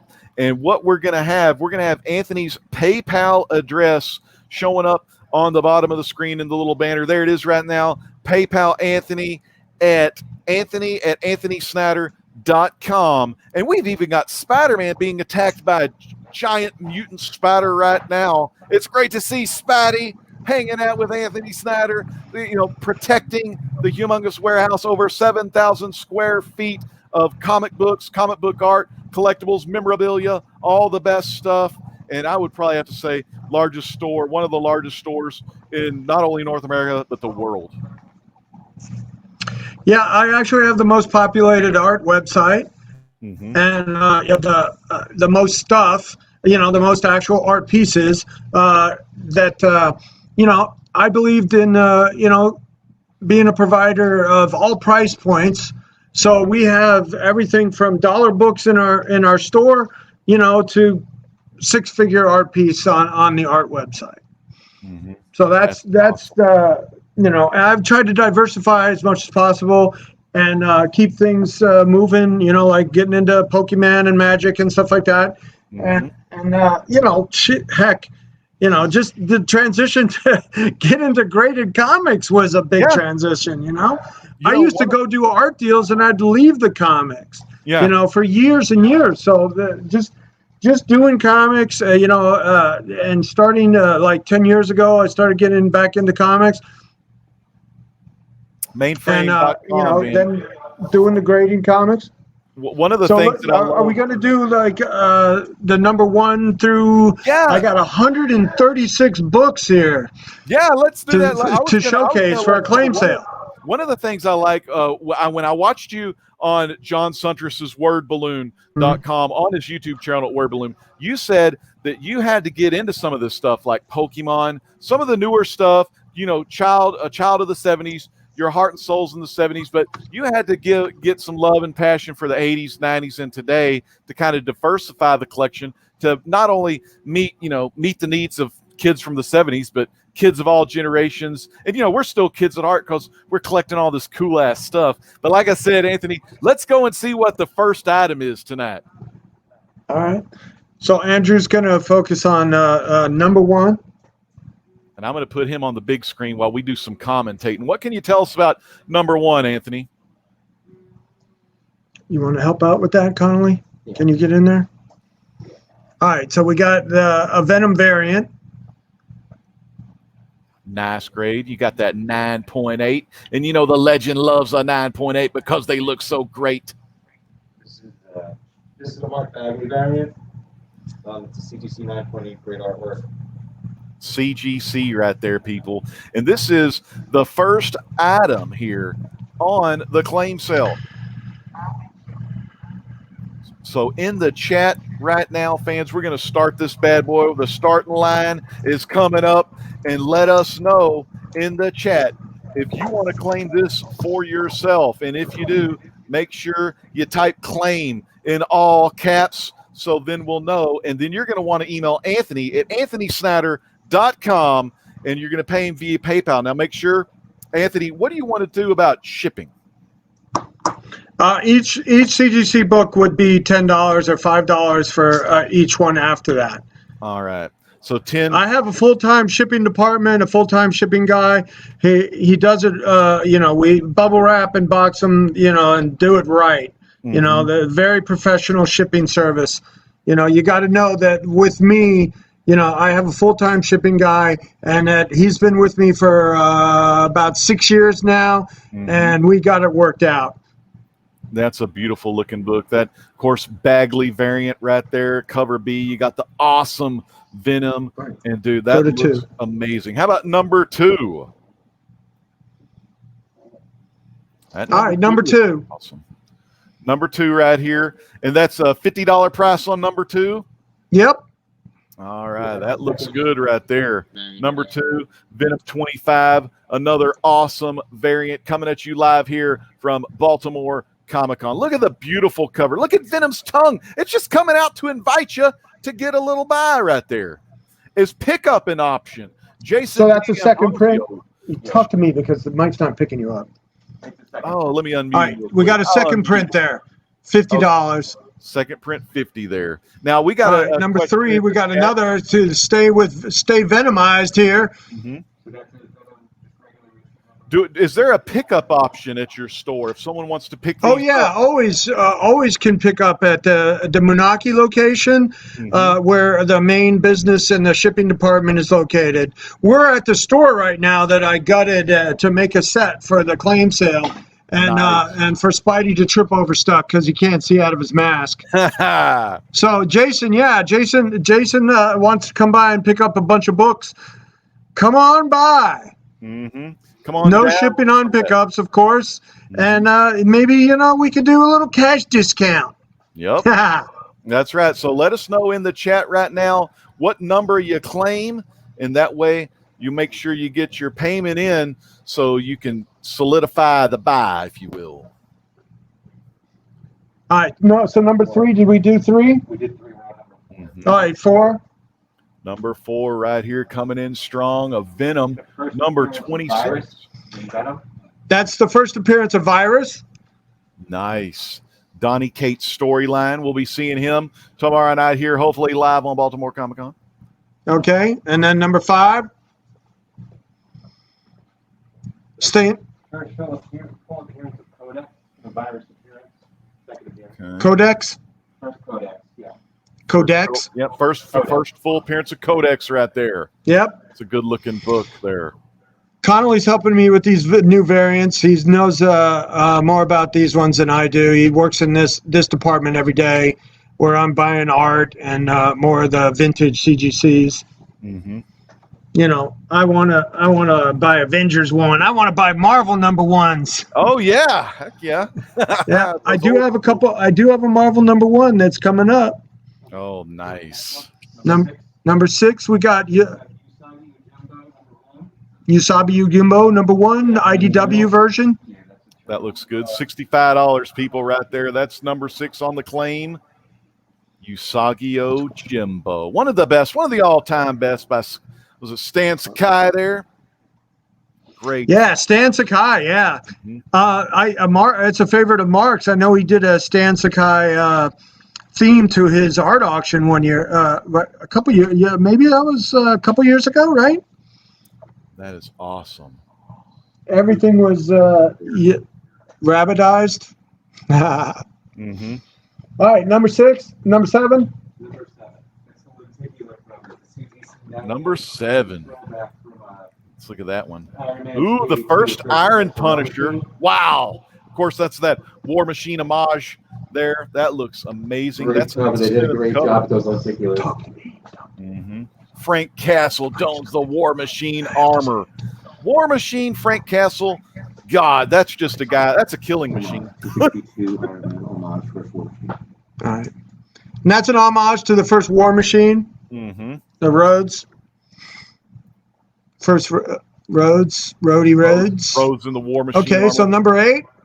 Number 8. It's a variant to Batman 93, Phil Jimenez. Nice. 9.8 too, Anthony. Those are some high grades you got there. Only the best from Anthony Snyder. Yeah. At Anthony's Well, we're starting out with the lower value first, and we're working our way up to higher value. All right, next. Working our way up to the big boy books. There's she's very popular. That's the Punchline character coming at Punchline, yep. Coming at Nightwing there. Okay, next. Batman 92. I love this cover. Oh yeah. Batman cover with the first full cover appearance Punchline. First full cover appearance Punchline. I love that cover too. Yeah, Art Germ. Art Germ cover. Art's very popular. Yes. Yeah, he's amazing. I love the Art Germ there. 9.8. $50 for that. That's an amazing buy, fans. Y'all need to jump on this right now. That's a great looking book. Okay, now we move on to Batman 95. Variant cover. It's a great Joker cover. Wow. That is 9.8 as well. 9.8 Joker. Beautiful looking cover. Do you know who the artist is on that cover? Who's the cover artist there, Connolly? On that one, Akina cover. Nice. Akina. Acuna, yeah. That looks good right there. Next. And then we go to another Venom 25. This is a second printing. The Venom wraparound cover. It's a Stegman cover. Mm-hmm. Stegman will be on the drink and draw tomorrow night. Beautiful looking cover. And that was like what we were talking about. Some of these second printings are worth more than the first printings now. Second, third. Art on them look better too. Sometimes, you know. Yeah, no joke. So here's a Venom number 1. Oh yeah, that's a In the nice 2018 series. Mm-hmm. Donny Cates storyline. Okay. Donny Cates and Let's move a Stegman, little beautiful. Beautiful book for $90 there, fans. Y'all need to get on these books. These are great. Oh, I like that. Go to Protector. Venom Lethal Protector number 1, CGC 98. $90. Nice. Classic cover. His first solo Venom. Well, Bagley and De La Rosa making magic there. Yeah, Sam lives in Texas. He comes to see me when I make my trip through Texas. Mm-hmm. Sam De La Rosa. He's from Texas. Yeah, I've met him once down at the Dallas one. He's a great dude. Yeah, very nice guy. Very nice. 54. Batman 94. 94, yeah. Great cover. 9.8 white pages, some of the best. Let us know in the chat if some of these books tickle your pickle. Let us know in the chat. Okay, this is a Dark Knight's Death Metal 3 with King Robin on the cover. Great cover. That cover is amazing. The King Robin on the cover there. I know we got some Ninja Turtle fans out there. Yeah, this is number 17. That's a retailer incentive edition. Mm-hmm. It's a 9.8. Got the Shredder sketch cover. Nice. Beautiful looking cover there. Shredder died? Oh no. Yeah. Then we move on to the number 18. It's Sandman Overture number 1. It's a sketch cover. The Sandman Overture. Let's get you back on the big screen, Andrew, real quick. That's that classic issue 42. Yeah, this is a classic. In this issue, everybody dies. Mm-hmm.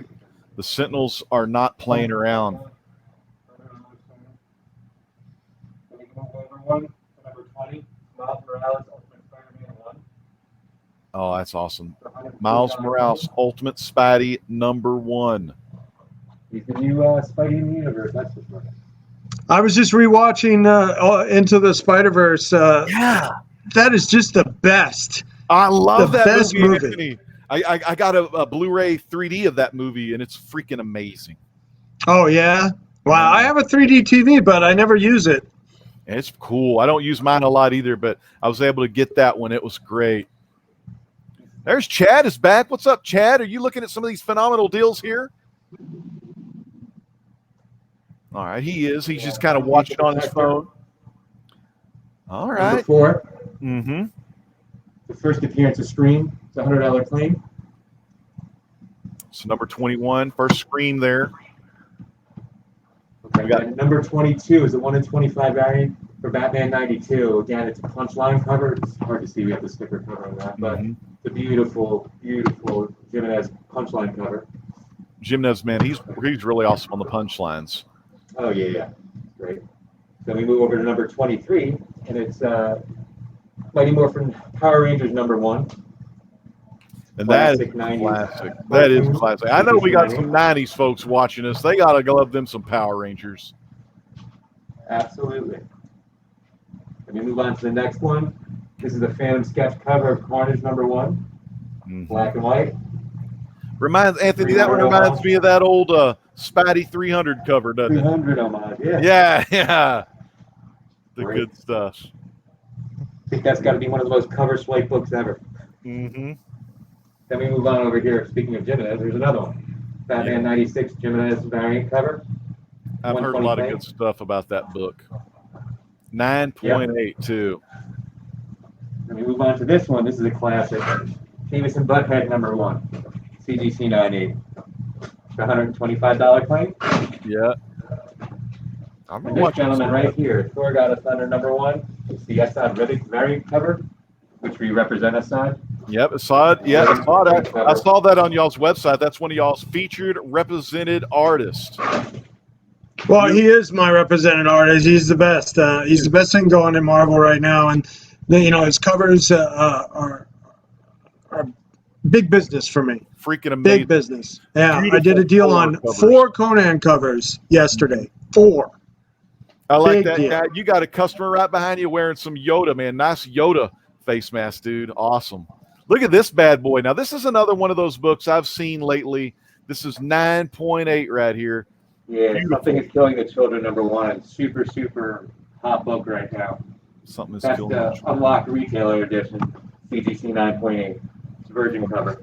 Amazing cover. I know this next book I had my buddy Robert Galvin was gifted a copy, but he didn't get no 9.8 of this book. Beautiful 375. 375, the holographic cover. Mhm. That's a CGC 9.8. God, and those are hard to get because those cardstock covers, especially during my day, I accidentally bent them. That book and Spider-Man 2099, similar. Then we move on to number 30. It's JLA 217, just classic copper, $150, 9.8. Tough to get. That's a Perez cover, right? Yeah. I love elongated man's neck just stretching out of nowhere on that cover. So cool. Beautiful. And there's a classic. Then we go to Batgirl 23 variant cover. That's a Middleton cover. Joshua Beautiful, Middleton. beautiful artist. Does a great job. Mm-hmm. It's a $150 claim. Then we move on to this Grendel. book. This is a great key. It's 92 Grendel #1. It's a tough book because it's low print run, and to get it in high grade is very tough. Amazing. So Yeah, we have that $150 Comic claim on that. publisher. I hardly ever see a Grendel, and I've probably never seen a Grendel that high before. That's amazing. Yeah. Beautiful. I actually bought and sold the cover to Grendel's first appearance. Mm-hmm. God, that's awesome. That Comico special book. Mm-hmm. This is number 33 is 300 New York Comic Con Silver Edition, CGC 9.8. It's a $175 claim. That's So beautiful. Like That's number to get the 33 silver right gold. there. Spawn New York Comic Con. 300, just like Todd did ASM 300. He's got the Spawn 300 homage to his old school creation. And this one's good. This is where Thor becomes a frog. Or 364. This Yeah, looks like just a that old little frog. Yeah. Oh my God, you got a Throg Great. 9.8 there. Frog. All right, with this next one, this is number 35 here. Let's see. We got Betty and Veronica 267, Archie Publications. I know I've got some Archie fans out there. My buddy Matt, Mr. Gretzy's huge Archie fan. Wow. This one here is the Fiona Staples cover. It's gorgeous. She's a great artist as well. Some of these covers are just pieces of art all on their own. I know, it's Really? like Their artwork? The art is art? Wow. Yeah, exactly. Well, let's stop before we get to 36 because I want to come back to this, but we're going to go to Alicia Casa real quick and add her into our stream and let her show us what she's got over there. Alicia, how's it going?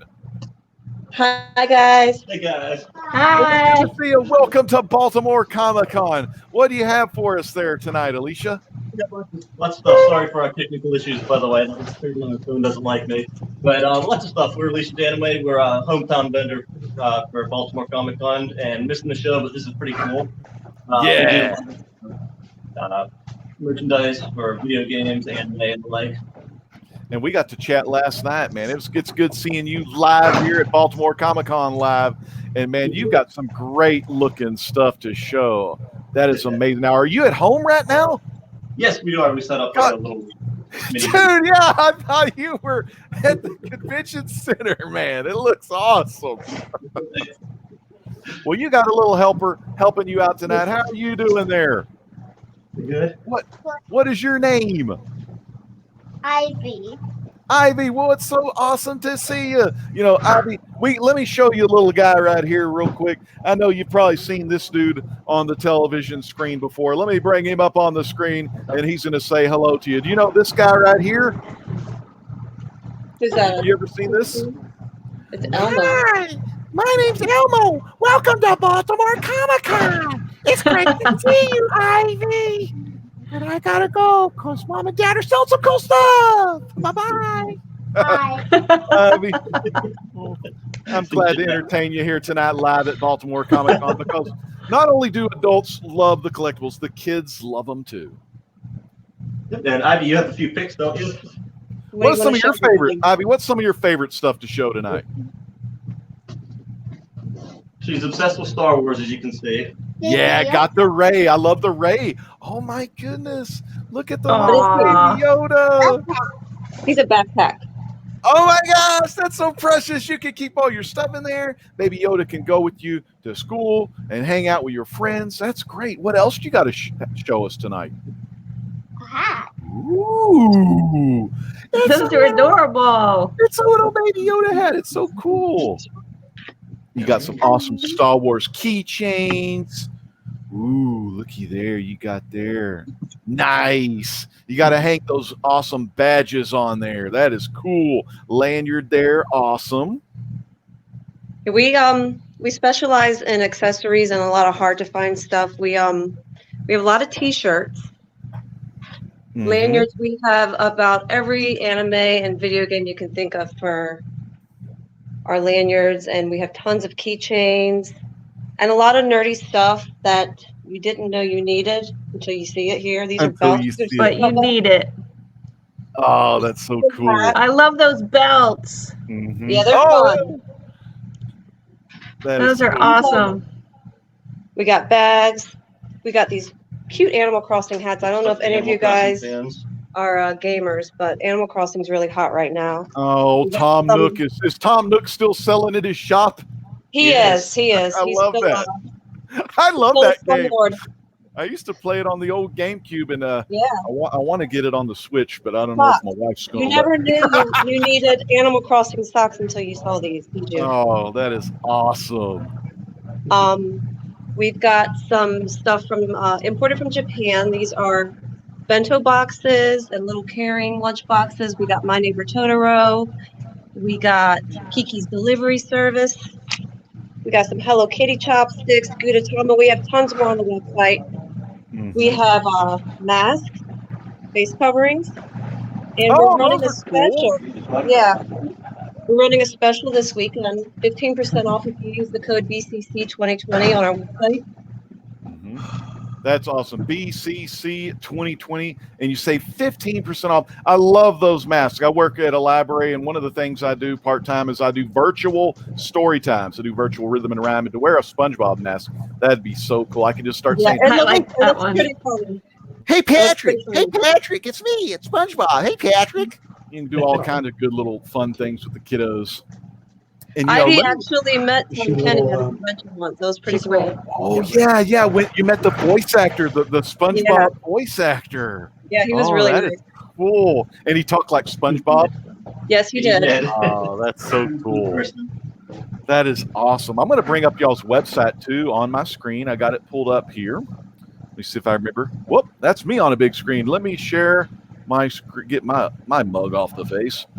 And we'll do my share screen gimmick here, and we'll show you this website because you can see a lot of the products from Alicia's anime and video games on her website at aliciasanime.com. And remember, use the Baltimore code. She's also got it on her website here, BCC 2020 at checkout to take 15% off your orders, and it's good now all through the con. So make sure you visit Alicia's anime and video games this weekend and make sure you get that code in and get some of this cool stuff. The face coverings that she showed. Can you show me those hats? I saw a Mario and Luigi hat. Waluigi. Oh, Waluigi. Waluigi. Yeah.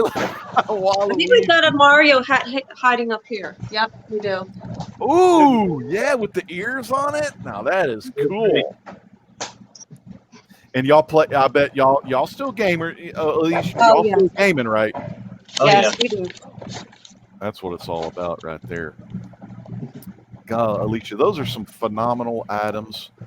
And Thank you you. only get them here at BaltimoreComicConLive.com and, of course, Alicia'sAnime.com. So as you're catching the retailer sale on the rewind, to save some cash, make sure you use the code BCC2020 because you're only going to get the best from Alicia's anime and video games. And I love that you have a Sonic the Hedgehog and the SpongeBob.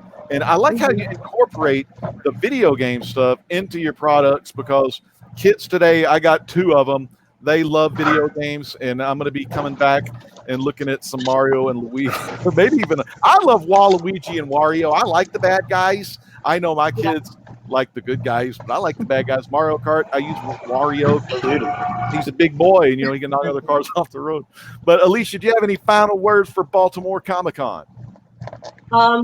We just miss everybody so much. We miss the conventions. We haven't seen anybody in person since the end of February, and conventions are our bread and butter, and we're just really itching to get back, so we can't wait. Hopefully next year everything will be better and we'll be able to see everybody in person. Well, I know. I really wish that too, because next time Baltimore opens up that floor, the Great Legend's going to be there. Anthony Snyder's going to be there. Mainframe Comic Con, all the good folks. Word Balloon, John Saunders. Alicia's going to be there with Ivy and the whole fam doing it right.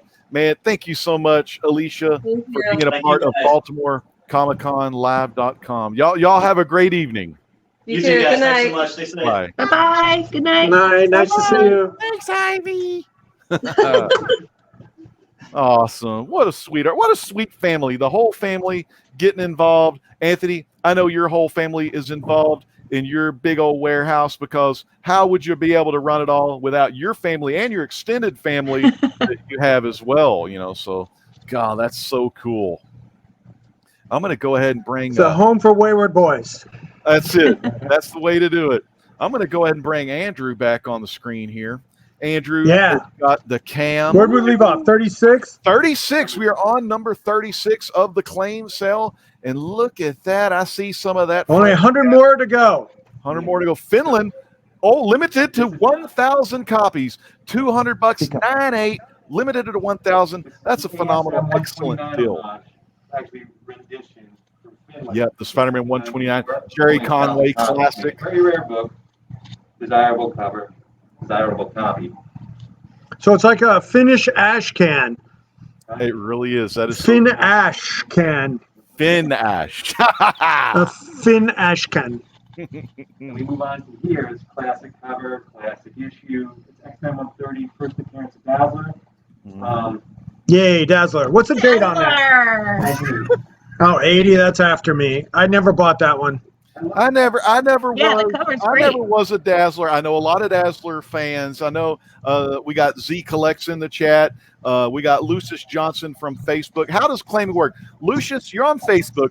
So if you see something you like, type claim in caps and then the number you're interested in. And make sure you write down the price as well. If not, Anthony will have the price. You can email Anthony, and you can, if you know the price, starting shipping is $10. For each additional slab, you put another $5 down for shipping. But like I said, you can always ask Anthony and email Anthony as well. So yeah.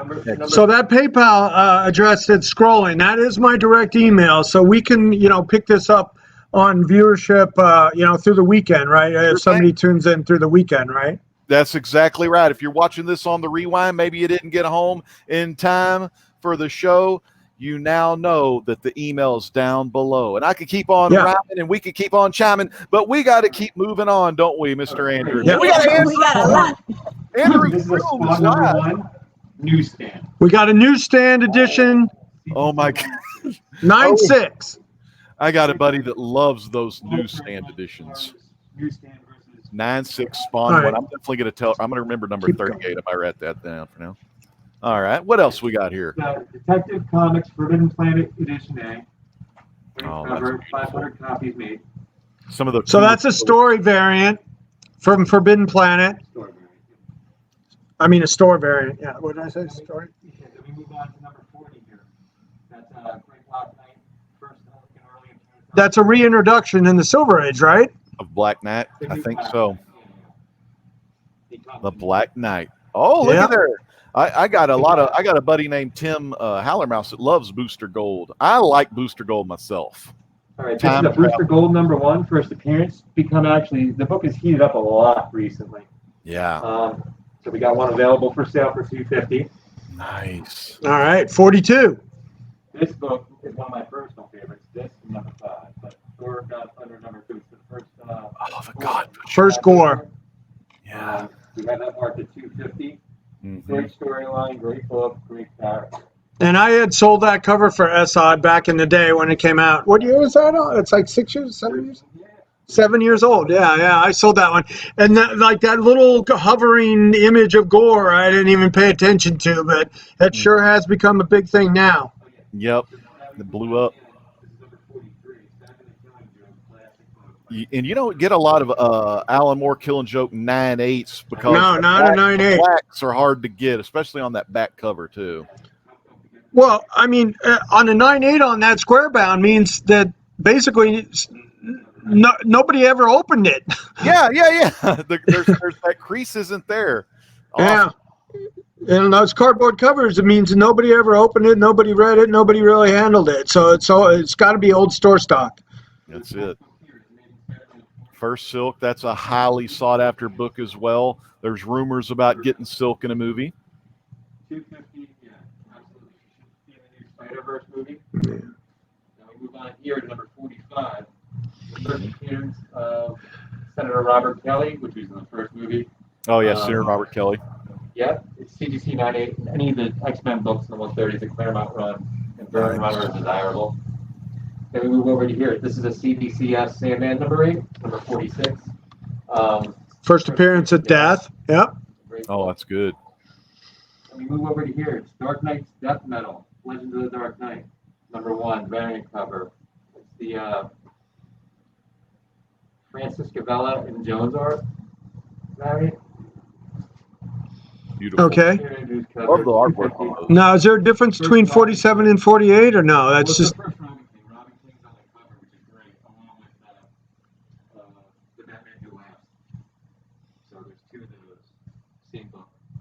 Okay. 47 and 48 same book. Number 49 is a first beta rebuild. CGC 96. Simonson, great story, great character. I wonder when Walt was doing that, did he really, was it just an inside joke that he just, and it's like it's stuck. He just threw some stuff to the wall and it's stuck. And yeah, and then it just went all, it just worked.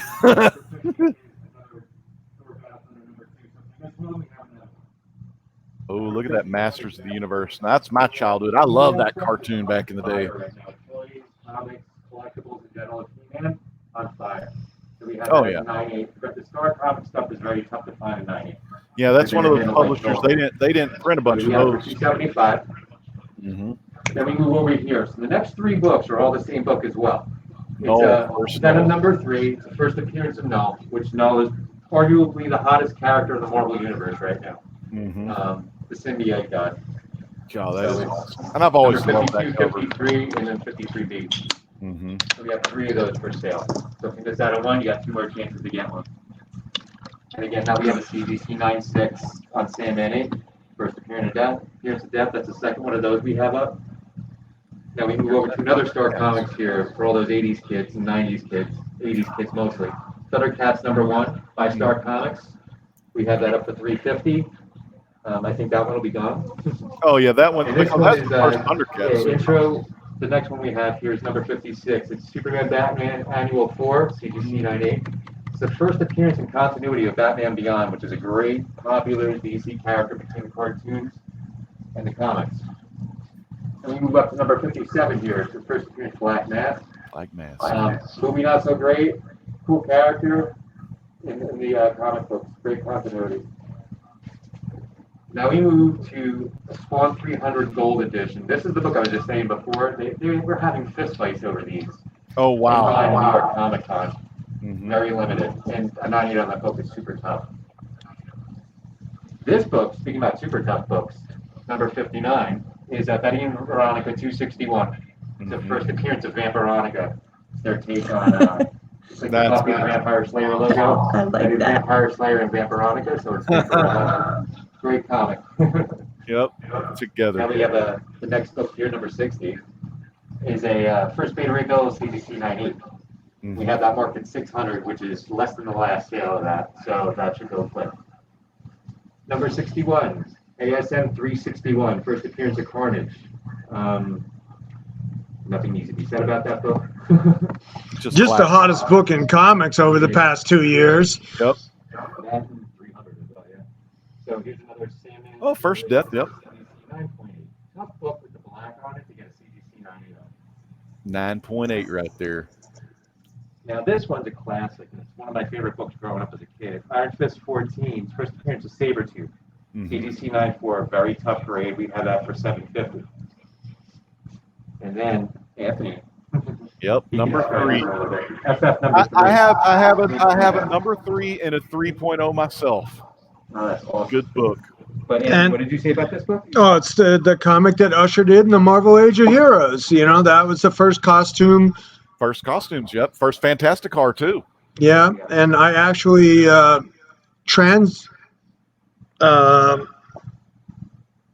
a minute, I'm just getting a little sound situation. Sure. Okay, so when these pages were coming out, I actually got to the guy that had the FF3 book, and I brought to market about 10 of those pages, including the first costume page. Oh my God, Anthony! That's Where Sue brought out the costumes in the boxes. That is amazing. Next one we have number 65. We have it for 800. It's ASM number 1, Golden. Andrew went dark. Okay, he's back. Welcome back, Andrew. When There's the book number 1. was in the records. That's a record edition. Okay, 66. Yeah, I saw it. 1960s record reprint. Yep, Golden Record reprint. Freaking Then moving beautiful on. grade, This though. is another super hot Marvel book. This is the first Armored Cho, who became the Hulk. So it's $900 for that one as a CGC 9.8. Again, it's a tough 9.8 actually. It's a little thicker book. Yep. It's a super tough 9.8. Okay. Number 67 here is Dark Knight Returns, Miller classic book. Number 67 in the claim sale for $900. Super tough 9.8. Again, the book would probably never open. Yeah, because those thick books, those prestige formats. All the prestige formats, yeah, always have issues just because of the format and the cardboard cover. I remember the first time I tried to press one of those. That was a joke. It bled glue everywhere. There's this Constantine right there. There's some Constantine action. Great Yep. book. Rarely you see this in a 9.8. You have that up for $12.50. Mm-hmm. Now we go to number 69 here. Now here's some Golden Age romance. The Joe Certa cover, classic Golden Age romance cover. $90 in the claim. CGC 9.0, very tough. On any Golden Age book, let alone something that's as pretty as that. Then we come here, it's 1964, Blue Beetle number 1, first Silver Age appearance of the Blue Beetle. How is that? I still think that's a wrong price. So $125. Yeah, I like Dan Garrett. I'm a big Ted Cord. I like Jaime Reyes, but Dan Garrett, first silver Dan Garrett Blue Beetle, a 125. I wouldn't sell for 125, but hey, you can get a deal. Claim it. Yeah, claim that thing. This is Blue Beetle, one of my favorite characters. Then we move on over here. That's Millie Marie, Mademoiselle Marie. They used to call her on here. 175 to PGX 4.5. Nice. Classic cover. Mm-hmm. Then we come over to here. It's ASM 361 second printing, which is pretty much, it's kind of catching up or has caught up to the first printing of the book. We have that for $190. That's number 72. And this one's an innuendo cover for obvious reasons. This is number 73, Adventure 420, Supergirl. And we come over here, and this is number 74. It's the first appearance of Wolverine's daughter, actual daughter, in this book. It was a tough book when it came out. It skyrocketed to $50 raw the first week it came out. So this is a classic 9.8 on this. Then we come over here, great cover. Green Hornet number 32, 6.0, high grade for that book. Green Hornet. Then we move over one more. It's number 76. This is a Neil Adams sketch cover. It's actual artwork on that by Neil Adams. We have that up for $300. Who's that on the cover? Aquaman? Yeah, Aquaman by Neil Adams. Wow. The drawing. He was doing these drawings at a show.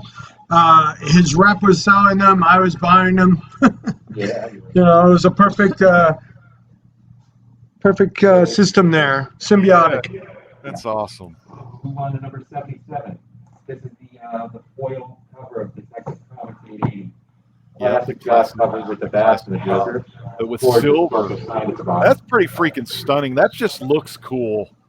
It's classic. It's the modern day classic cover. I've been buying those myself. Double for sign years. too. Now we go to some more Golden Age goodness. This There is it is. Comics 56. Beautiful, beautiful covers. Classic Yeah, cover. one of those 50 girls 50 covers where they're all like and they're flying through space in slumber chambers with bikinis on Yep. Those were the days, man. or underwear. Yeah. Yeah. That's exactly right. So this is the first appearance of the Yep. Indians. 6.0, respectable grade. That's just a $325. classic. That's actually a good investment book for long-term holds. This is a great Supergirl #1, number 80. Sketch cover, Supergirl. Neil by Adams. Beautiful. Yep, Yeah. an actual Neil Adams drawing of a beautiful woman for $349. 349 Supergirl fans. That's awesome. Now we move on to Dark Mysteries. Dark Mysteries #1. So these classic Golden Age horror titles, right? Mm-hmm. To find #1s of them is near impossible a lot of times, let alone in actual any sort of condition. So it's another classic cover with a demon in the background and a pretty girl on the cover with the skulls. Nice. I know So the that's gold pretty guy cool. loves that one. Oh yeah, a lot of people that like classic horror. This is a nice high grade first appearance of Starhawk, $375. Another top book to find at high grade. Then we All move on to right. number 83 here. This is Key Comics #1. Again, super tough Golden Age book. Not much to be said about that. Besides that, it's a super tough Golden Age book with a girl hitting the guy right in the face. All right, we got a claim on 78. We got Airboy the Barbarian for number 78. So Airboy, make sure you send goods and services to Anthony Snyder email that's going down there, Anthony@AnthonySnyder.com. Airboy, make sure you put your address on there. You know, your $10 is the shipping. Now, if you order an additional slab, you might want to wait to pay. But yeah, Airboy the Barbarian is one of the finest bidders in the community auction, so he's a good dude. Awesome.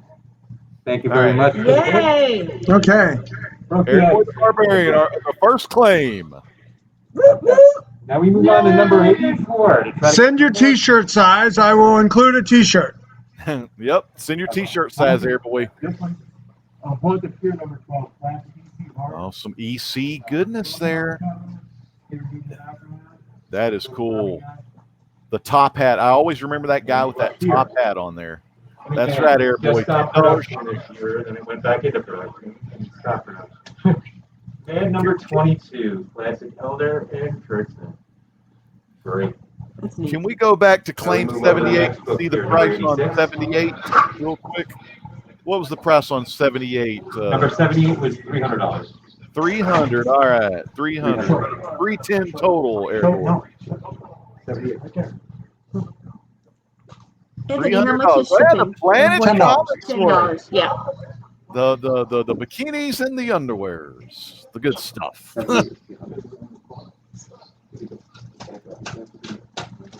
Anthony, how do you put the total in the chat for him?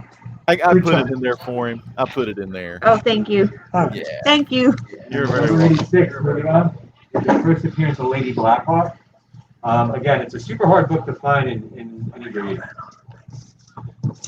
Blackhawk, awesome. Now moving on is All Team Comics #20, number 87. Just a fun cover, Golden Age. Top book, $450 on that one. Higher grade is a 7.5. The only issue, it's a one-shot. Double X T-shirt. Okay, now you move over here. It's Mary Marvel Comics #2. It's a faucet book, 8.0. Super high grade for that book. $459 for that book. Nice. Wow, 8.0. Yeah. Now this is an old label, All Flash #3 for number 90. We have $4.99 on this book. Great. That's a good value. Yeah. Very undervalued title, I believe.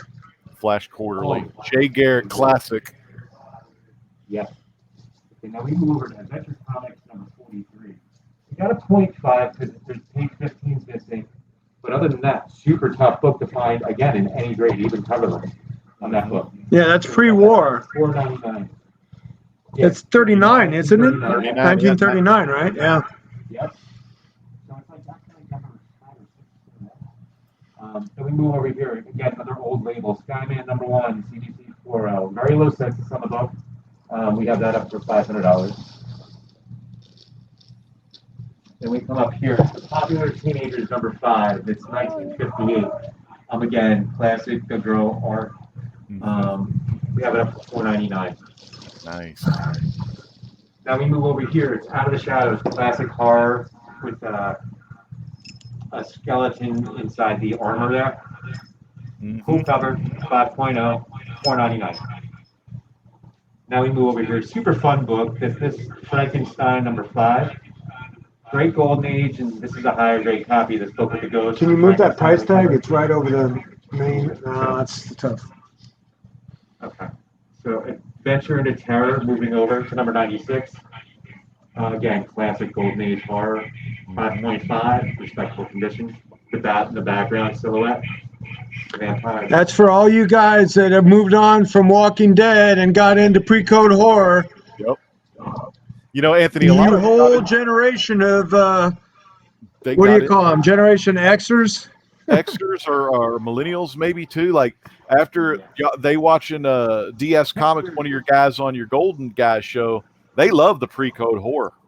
Oh yeah, it's good stuff. Now we move over to here. It's #97. Marvel Superhero #13. First appearance of Federal Banners, aka Miss Marvel. CBCS 6.5. Everybody knows that character. And this is a great value, great book. It's super tough to find and grade. It's a Savage She-Hulk #1, CDC 98. and that actually just came in today. Wow, got that one today. And you know, if you watch the Comic-Con preview of all the Disney Plus Marvel stuff, She-Hulk is in the slate, the schedule to be produced. that's true. I've read that too. She's going to be making her appearance pretty soon. I think they even may have got the actress to play her already. I don't know. $199 is going to be Thing #11, classic horror cover again. We got a lot of horror in this lot. This is nice. $5.99. You got to give the people what they want. It's horror season. I love horror, so it's October. That's right. This is a Black Terror #18, 6.05 for $5.99. And that's a Schomburg cover, right? Yeah, the Schomburg cover. Yep. Awesome. 100 down. Nobody better than Schomburg. This is a great fun cover as well. Boy Commando is #24 for #101. Yeah, it's a TDC 8.5, super tough and great, obviously. We have it up to $5.99. It's one of the Boy Commandos dressed as Superman on the cover, so it's a classic cover. And that's a Simon and Kirby cover, right? Yes, it is. You got it. Then we go over to the next one, 102. Top Love Stories #3, LB Cole cover. Great. LB Cole is a super hot artist for the past few years. I mean, Awesome. Top Love. cool.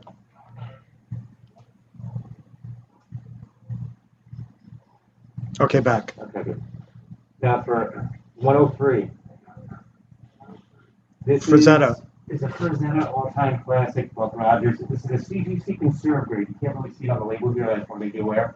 Yep. Conserve, printed off like pages 3.5. What, the staples were replaced or something? Pieces out of the cover, tear sealed the cover, and cover reinforced. Oh, okay. Image. Then we move over here. I love this cover personally, and it's a very tough look. I think it might even be a scared book. I'm not for sure offhand. But this magazine is Haunted #4. Great horror book, 4.0, skeleton cover, pretty girl, and $6.50 for #104. Now we move over here. It's Jimmy Olsen #134, CGC 9.0. We have it up for $6.90 on Acclaim, first appearance of Darkside.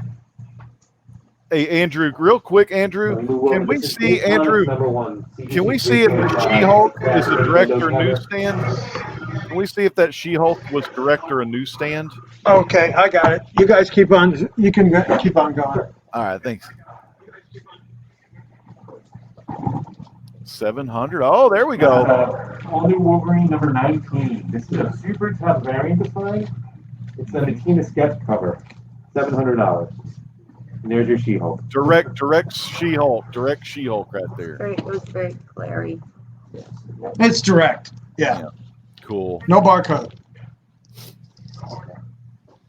This next book, again, this is the second one of these we have in the sale, so if you missed the first, we have this one.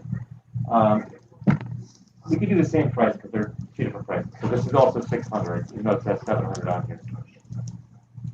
Yep. And then let's move over here. Beta-Ray Detective Comics 359 Classic Batgirl. First appearance of Batgirl 4.0. We have that up for $750. Presents very well. Beautiful looking Batgirl right there, fans. 4.0. That's one to jump on.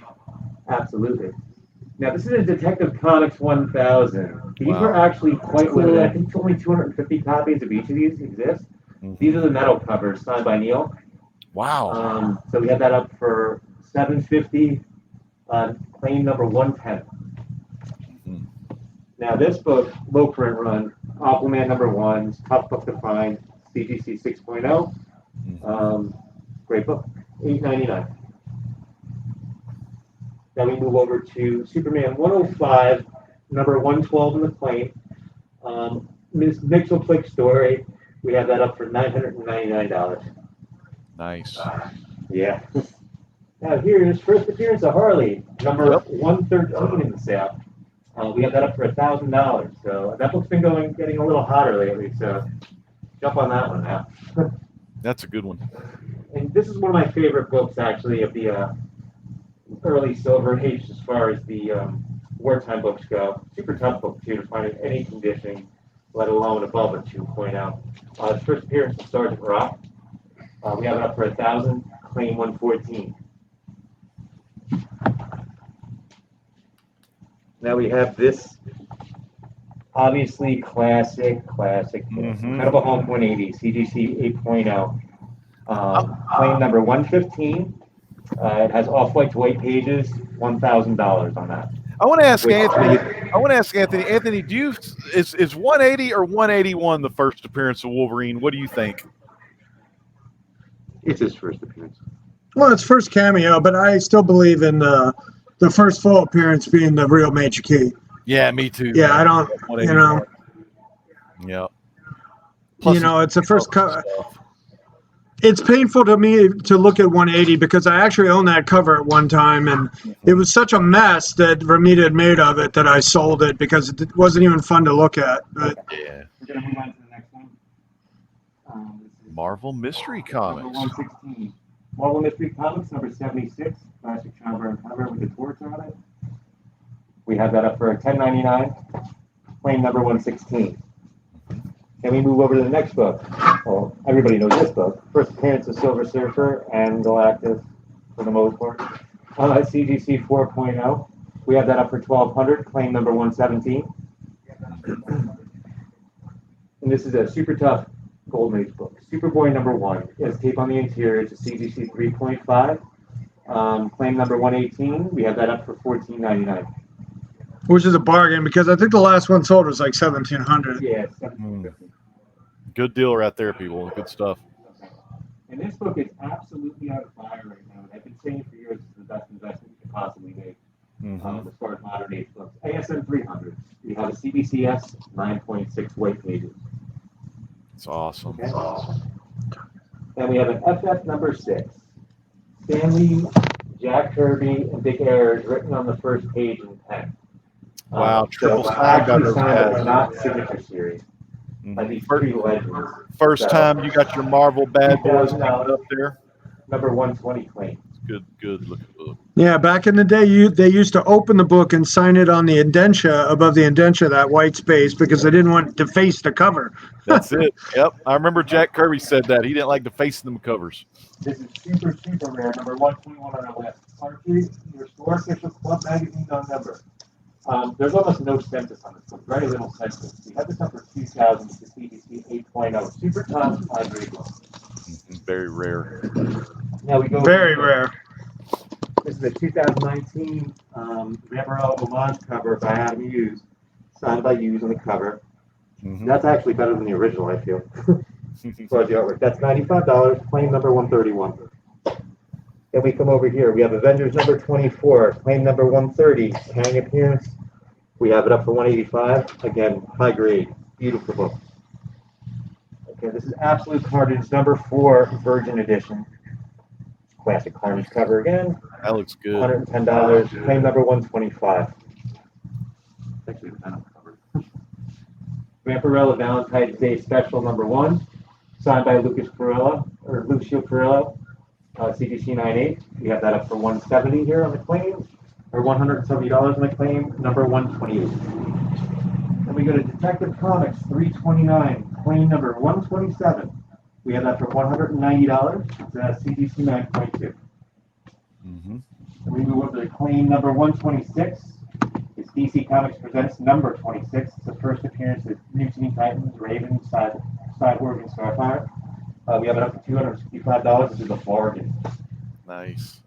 And then we move over here. Number 125, DC Comics Presents 47. First appearance of He-Man and Skeletor in comics. Best book. $260. Then we come over to these big boys. All right, yeah, let's, you said that you want to do big boy books. Heck what yeah. do we want to do first? This one? The big boy books. All right, so go back to my camera. Definitely. Let me get you on here real quick, Anthony. Put you on the big screen there, dude. Ooh. So right here we got a nice, rare, very rare magazine, 9.8. Savage Tales number 2. Yeah, take it out of the bag. Let's see this bad boy. Big boy books.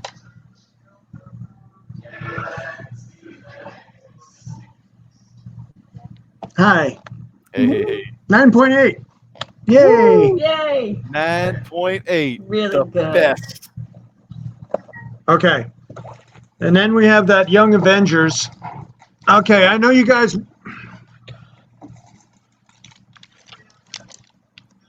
Oh, sorry about that. Do you want to be on the big screen? What was this one? $3 grand. I'm gonna make a deal on this.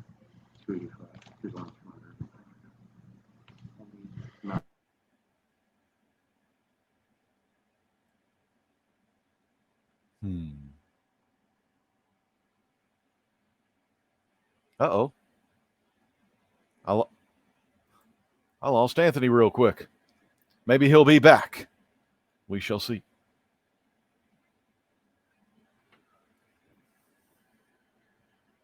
Fans, BaltimoreComicConLive.com. This is the place to be. You're with your host with the most, the great LEG to the END. And we're waiting on Anthony Snyder to come back. And we dropped. Anthony's internet must have dropped. But he's probably coming back, and he's coming back hot. We got Andrew back in the house. Let me go Andrew back on the screen. Gotcha. What's up, Andrew? Okay. You got me? Yeah, Andrew, can you turn your So we camera got this like- Young Avengers special variant at Wizard World Philadelphia Convention. You're Okay. Technical. Thank you for our technical difficult bugs. All right, so this is crazy rare. It's only 285 produced for the VIP packages at this show by Wizard World at the time. Crazy rare. Okay, so anybody interested in this, I'm gonna go 2,600. Wait, what's the regular price? You should be checking that out. You're going down? Okay, so it was 3,000. Yeah, I'm gonna make a deal on this He's because making a deal, people. I'm coming up to a couple things I really like. All right, so the other thing I want to show tonight is an Avengers 1. We got that at 2,500, 3.0. Nice. Really, there's a couple chips out of the top, but it's very nice. It presents well. It looks good. It doesn't look good. It looks great. No, yeah. One of my favorite covers. I love how Thor's just swinging the Mjolnir hammer, ready to go to town on Loki. Beautiful book. At 2,500, this is your holy grail. This is in the hands of Anthony Snyder. It could be in your hands too. 2,500, 3.0, beautiful copy, beautiful deal, beautiful steal of a deal too. Yep. And then we have something that's rare as hen's teeth in this business that I wanted to end the actual presentation Oh, on. get ready. Hmm? Get ready. We still have a small row. Okay. We've all got right. more books. All right. Let's go back to the actual claim sale. That one for We're gonna save the best for last, but we got a claim sale. Andrew, you're coming in on a vertical deal. You're coming in vertical, Andrew. Yeah. There you go. Stay there. $99, claim number 131. Nice. This is actually really cool. Crypt Shadows #1, a signed sketch by JTC, John Tyler Christopher, which is known for the action figure variants. The CGC 9860, and has a remark down here of a little skull. But, classic cover. It's great. 125 for that.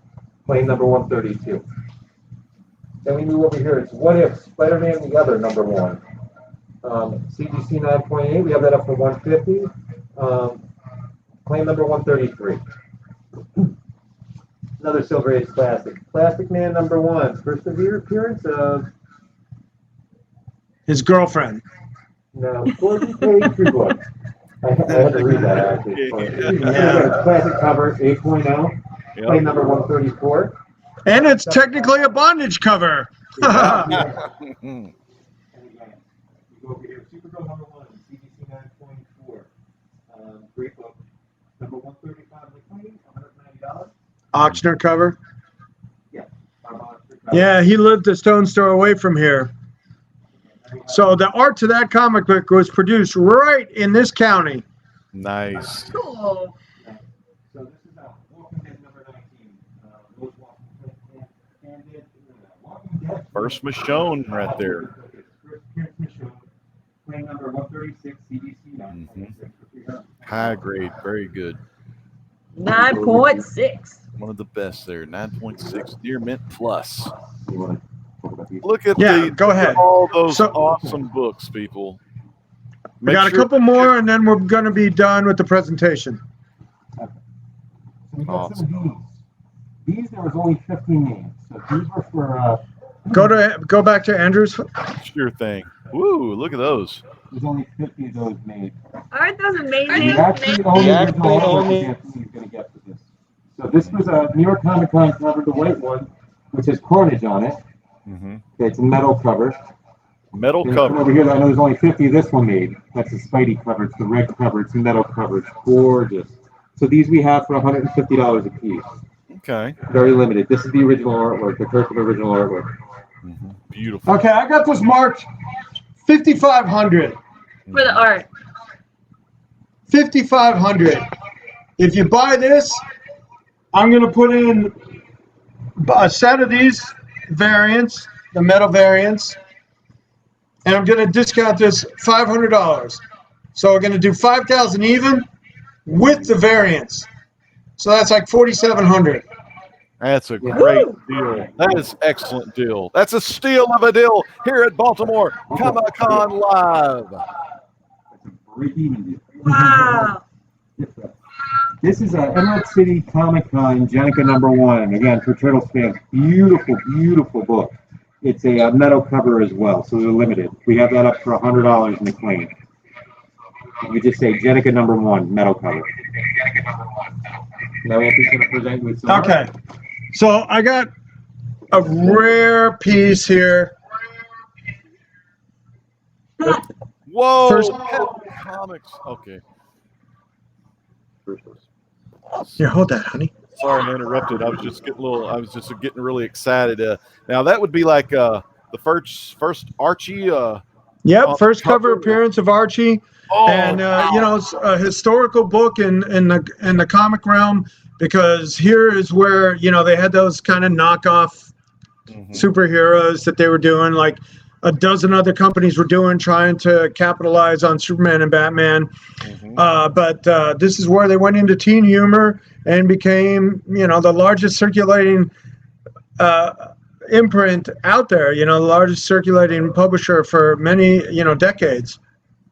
That is awesome. I remember, So, my wife's grandma. I mean, my grandma. I saw them. I bought the Archie Digest, back in the day on the, when you're checking out at the food mart, and you could get the very first cover appearance of everybody's favorite teenage boy in Riverdale. All the ladies fight over him. Yeah, that's true. Yeah, Riverdale's been, a great success for Archie as a whole. Doesn't really relate to the the classic comic book characters, but I mean it helped. I mean, there's it kind of legitimized Archie again, with their tone. They're the more of a serious tone for the TV show. Yeah. I got it marked $5,000 because I don't know if I'll ever have one of these again. Yeah. I've never had one before. I don't know if I'll ever have one again. I've been in this business 20 years, 25 years actually. Never owned one before. So, but on this claim, I'm going to do $4,500. Wow. Damn.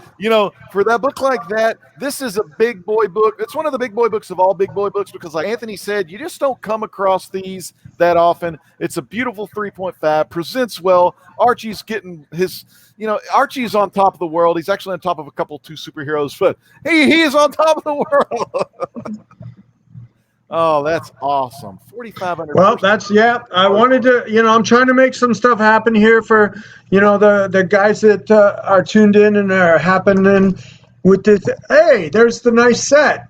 Do the nice set. Yeah, nice come on. Again. Yay. All of those books, the books that got the looks. We got Anthony Snyder. We got Sharon Snyder, the best place you're ever going to be in the tri-state area, up there at Anthony's Comic Book Art. Go to the warehouse, if you're close by, swing by, say hey to Anthony and get some of those kick-ass deals. It's freaking awesome. Yeah, it's all about life is all about making deals and negotiating, and we're here to give good customer service and make stuff happen and make people happy. Jay was on the chat. He came by today. We did a nice deal for the John Romita Jr. X-Men page that he likes a lot, and we did some cash trade. So we're always here to negotiate and make stuff happen. How about Andrew on the backup cam tonight? Yeah, well, he's the primary cam. What do you mean backup cam? He's like that. He's on his feet. He's working. I'm burning payroll. Let's make some sales. Man, that is so freaking awesome, Anthony. This has been a damn good night to kick off Baltimore Comic Con. And, of course, you can always find us Baltimore Comic Con Live. Wait, BaltimoreComicConLive.com. I'm getting kind of confused because I'm looking at this awesome website real quick. Let me share my screen. I'm going to take you to one of the best websites on the internet.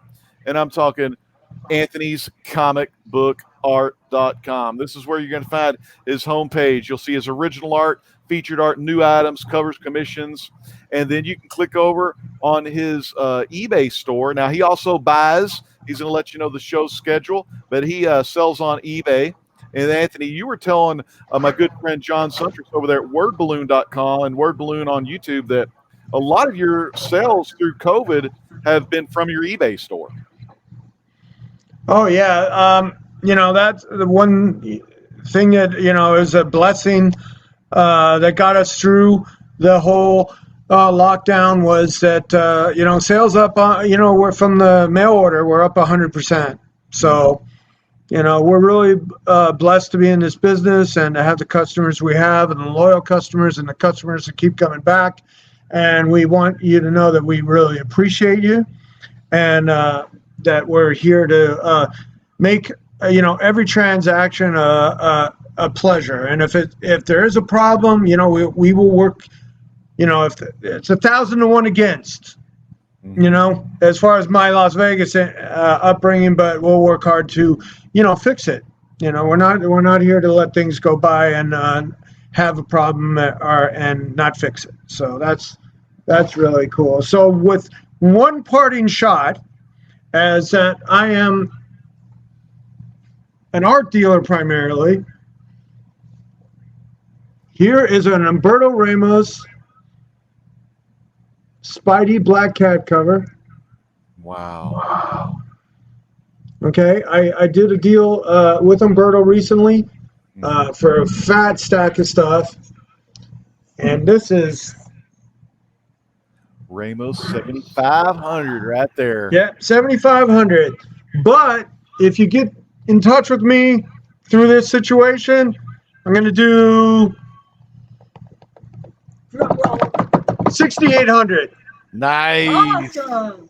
Beautiful Spidey and Black Cat by the great Humberto Ramos, one of the greatest Spider-Man artists of this era, one of the fun ones. And he's going to be, of course, later on here at Baltimore Comic Con, I think tomorrow night or on Saturday night. That's an awesome deal, Anthony.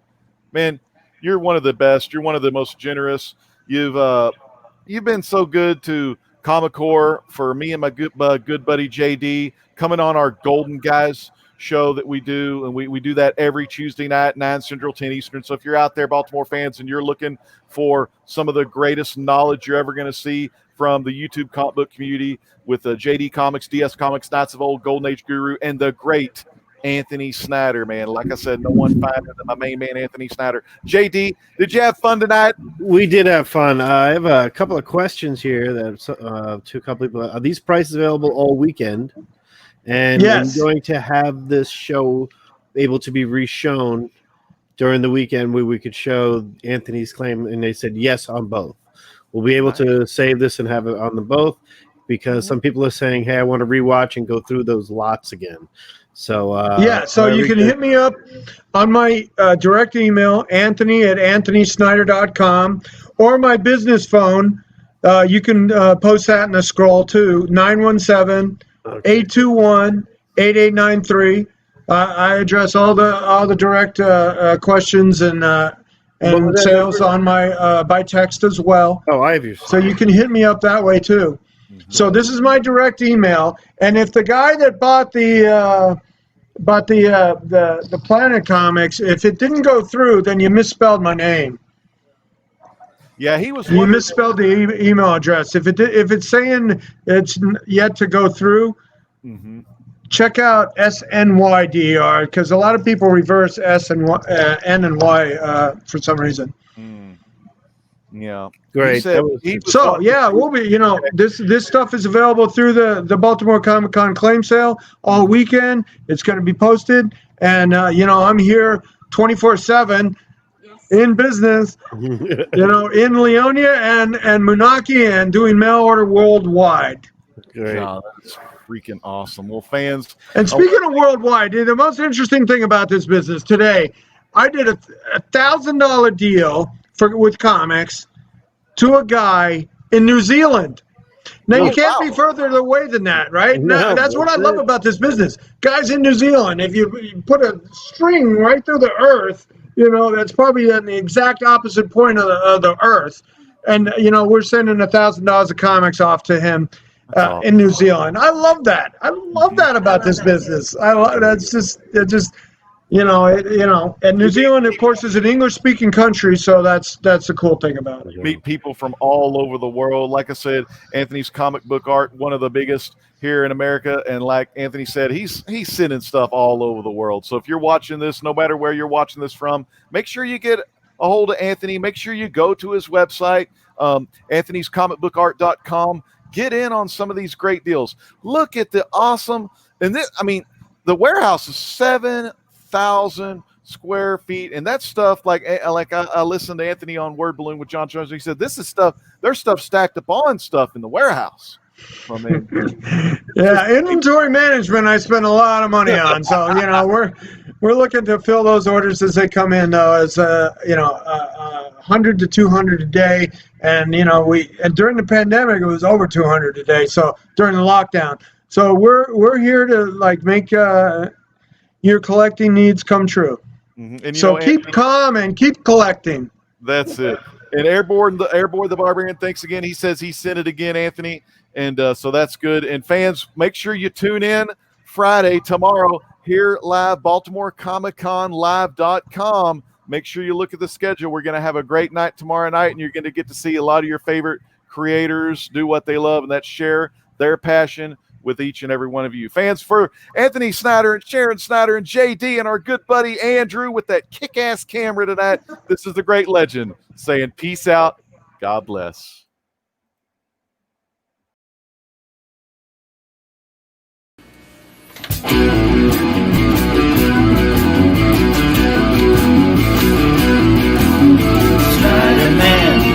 Spider-Man does whatever a dealer can. Spins a deal any size. That good stuff he will buy. Look out, here comes the Snyder-Man. Comic art, comic books too. He's got collectibles old and new. At a shop or at a show, got stuff to sell, he'll come to you. Hey there, here comes the Snyder-Man. It's a thrill to buy. Need stuff day or night. The expertise is high, and the price is just right. Snyder-Man, Snyder-Man, friendly neighborhood dealer man. Got the art you're looking for, making you happy is his reward each day. You'll never know what sprang up, comics and art to hang up. Here comes the Snyder-Man.